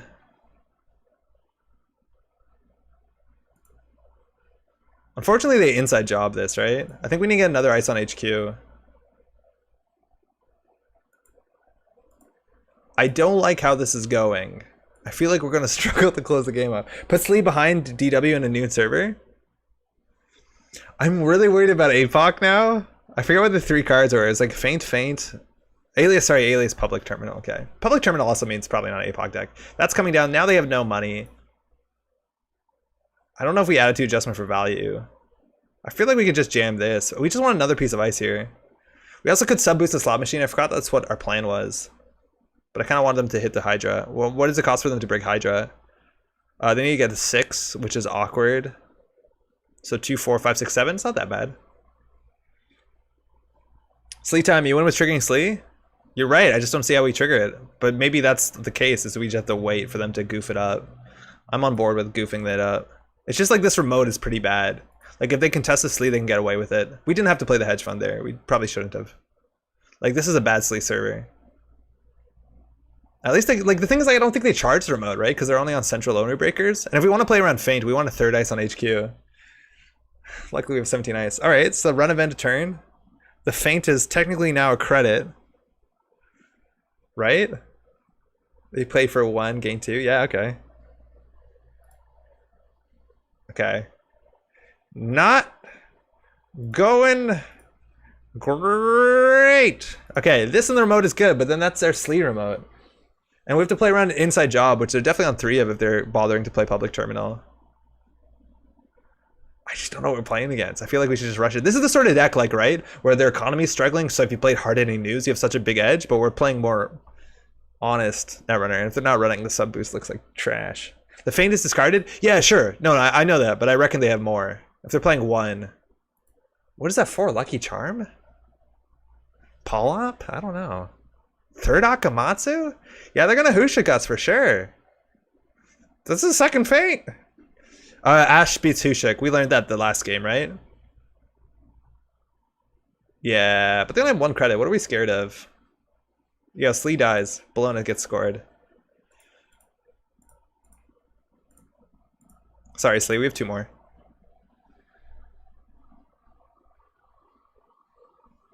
Click for credit, click for credit. They could bravado here. They're running.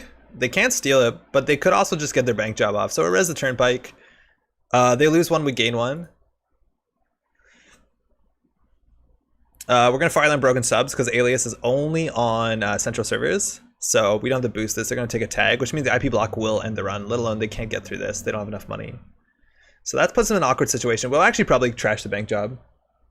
I think it's a very limited card pool. Yeah, I think you're right. It is a very limited card pool. And we haven't seen anything from Data and Destiny, and I really don't think they're on Apocalypse. But Hushik would seem... I guess we haven't seen anything. Continue to pass ice? If you'd like to continue going. Continue? I'm just going to ask here, because I don't know if this is good for them.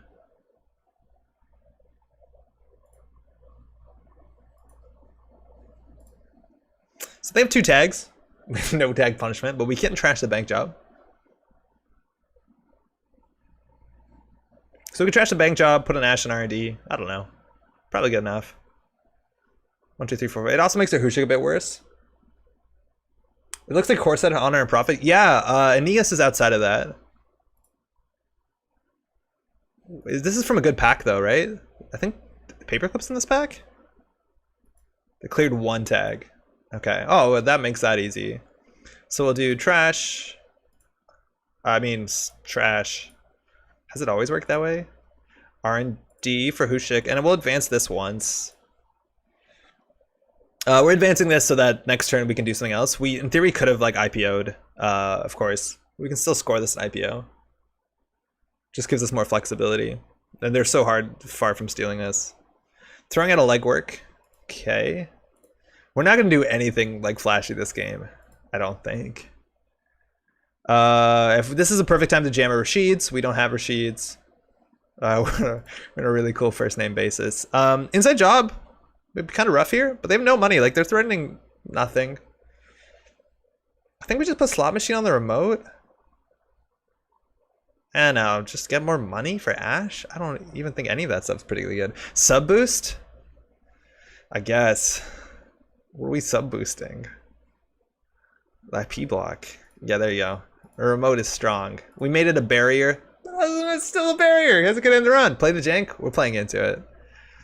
Turnpike. 2 strength. Sorry. 2 cost, 4 strength, 3 subs. That's sick value. There's no card in the game with that stats. He thinks about all the cards. I don't think there is. Is there any 2 cost? Like what, Builder? No. Builder has 2 subs and an additional action. Is there actually no? Nothing? Is there no 2 cost, 4 strength, 3 subs? Slot Machine. Sort of. Do we just attitude adjustment for speed? Yeah.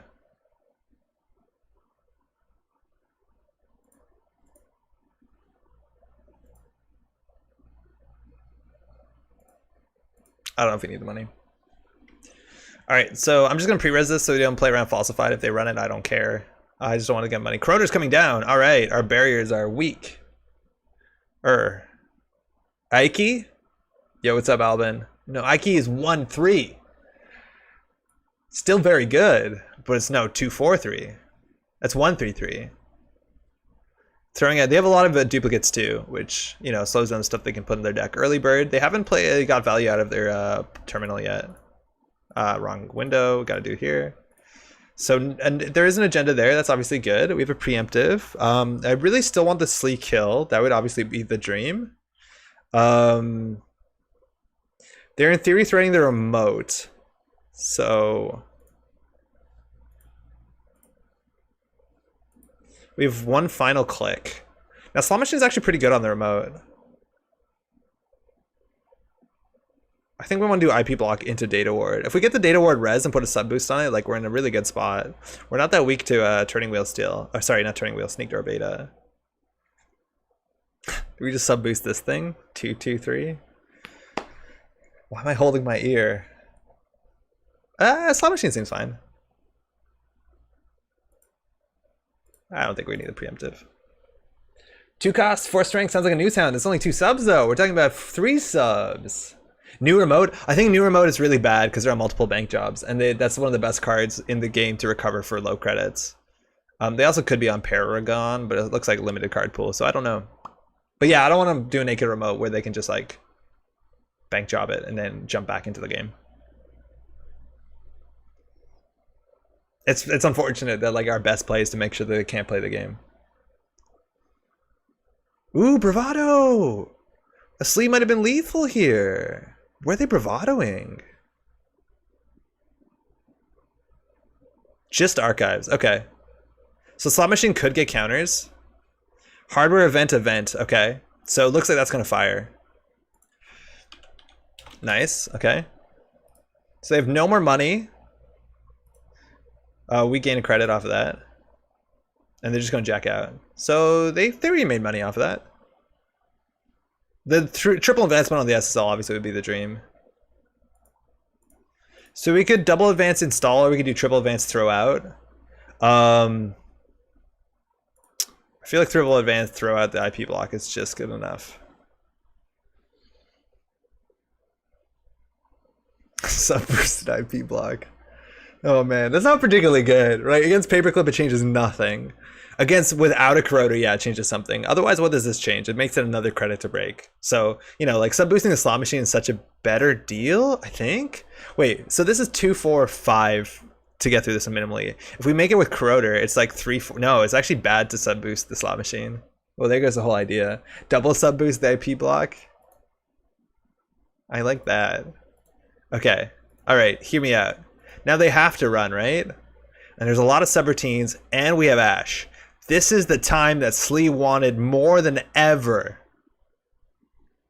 And now the sub boosts get extra good because that's just Slee value. We're not going to score an agenda. We have to win off of this. Unless this is BM. It might be. We don't have an agenda yet. And then we can always do like Data Ward into Rashida, but then we can't. It won't be lethal. We'll get another ice or something. Yeah, we're definitely throwing the Slee down. This is a good chance, right? Like they could be desperate and run this server on the basis that they think they could lose here if this was the Beal that we took out of the deck. But also they could just like check here, which is a fair few subs. Generally speaking, ice that's good with sub boost is usually bad without sub boost. Raketha, I don't think that's strictly true. Because there's some good stuff. Like I think Slot Machine is fine. I think Macrophage is arguably fine. I think Sync BRE is fine. Res the Slee. Res this. This is gonna fire. Easy event, and they have a bravado coming up. So this fires because they can't break it. So that's 3 Slee tokens. I think we might have 5 damage. Problem is it's not 6 damage. All right, that's a credit too. Oh, automation. Continue. So the Ash will like protect itself, but now they're just not gonna run. Like that's the problem with Slee. Okay, so continue. They lose a credit, we gain a credit off the on encounter ability of Turnpike. I don't do a good enough job highlighting the cards, excuse me. I should do better on that. I think they jack out now because you have a threat. Yeah, I think so. I think they should jack out. Oh, they can't break this one. Yeah, I don't... Fire?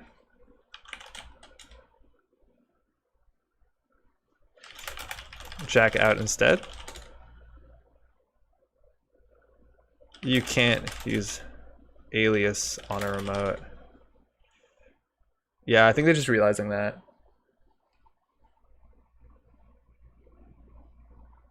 Oh shit, sorry. It's all good. You want to jack out instead? Or tank through? Like, I don't mind, I don't care if they want to jack out if they thought they could use alias on this. Tank it. Okay, cool. 5.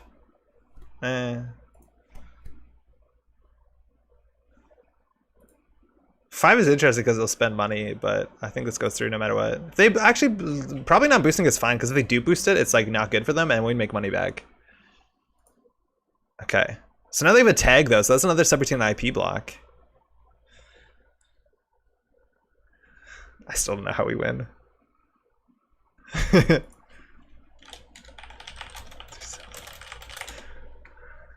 Alright, so they're gonna break this one, which means they can't even trash the sleeve. So yeah, obviously this is not a particularly good run, because they can't even do anything when they get through. Like, they should have just jacked out immediately once they saw this wasn't a winning agenda. We're gonna test whether the sub boost extra sub would get a sleeve counter. Ooh, that's a good point.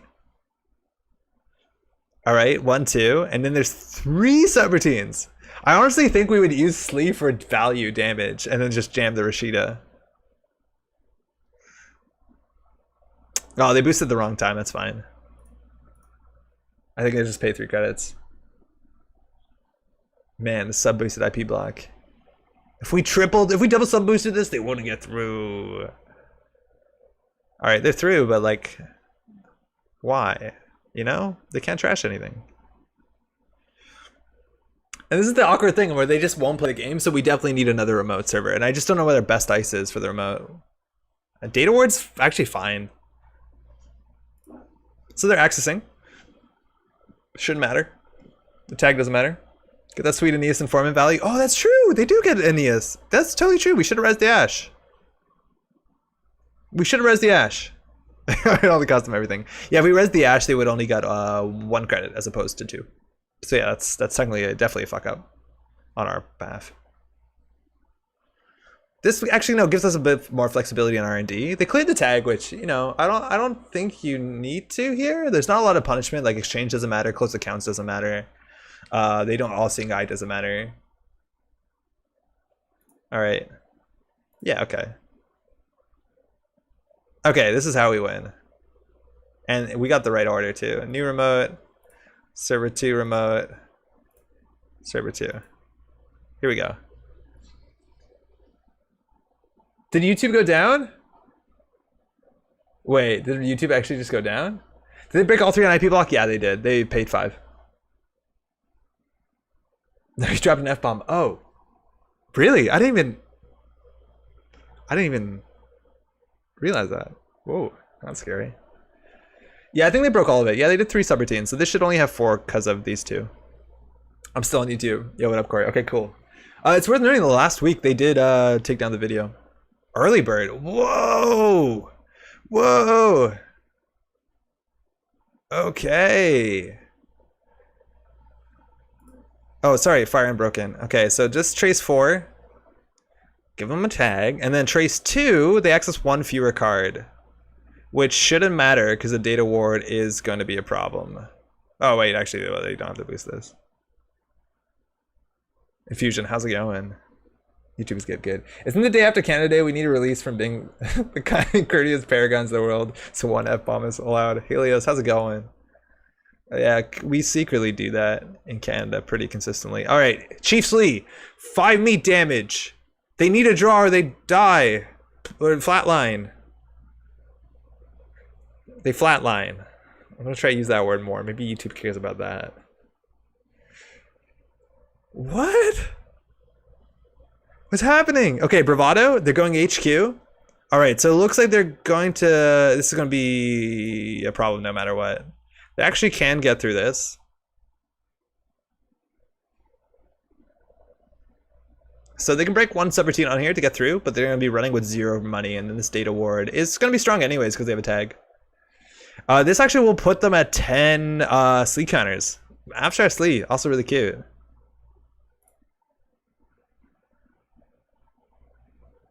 Oh, they did the other way. Okay, well that is a lethal. We did it. We got the lethal. Chief Slee, 5 meat damage. All right, good game. They have data breach. Thanks for the game, eh? So they're playing with a limited collection for sure.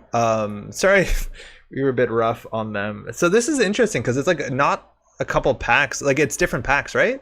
Like data breach is it's from Flashpoint. This one is from Red's Land, but we got the lethal, which is kind of what we want. Oh, I didn't realize that Chief Slee didn't trash herself on use. That's pretty good. Yeah, it feels like they have obviously issues with their breaker suite because this doesn't do remotes, and I think those are the only breakers. I think they kind of realized on that run that only gets them so far. It's interesting whether these, like, even if these cards didn't have, besides Passport, if these cards didn't have the condition on them, would they be that good? I want to find them and tell them to run Mobius. Yeah, Mobius seems to be a lot better. A lot better than Data Breach. For those who don't know, so Data Breach has this text on it, and Mobius has the exact same text on it, but after you make this second run, I think you get 4 credits. It was meant to be HQ, and this one was meant to be R&D. That's just like classic Netrunner at that time, where it was all a bunch of issues. Even if you did kill a beginner, very cruel. Yeah, Mobius is the exact same thing, but with money.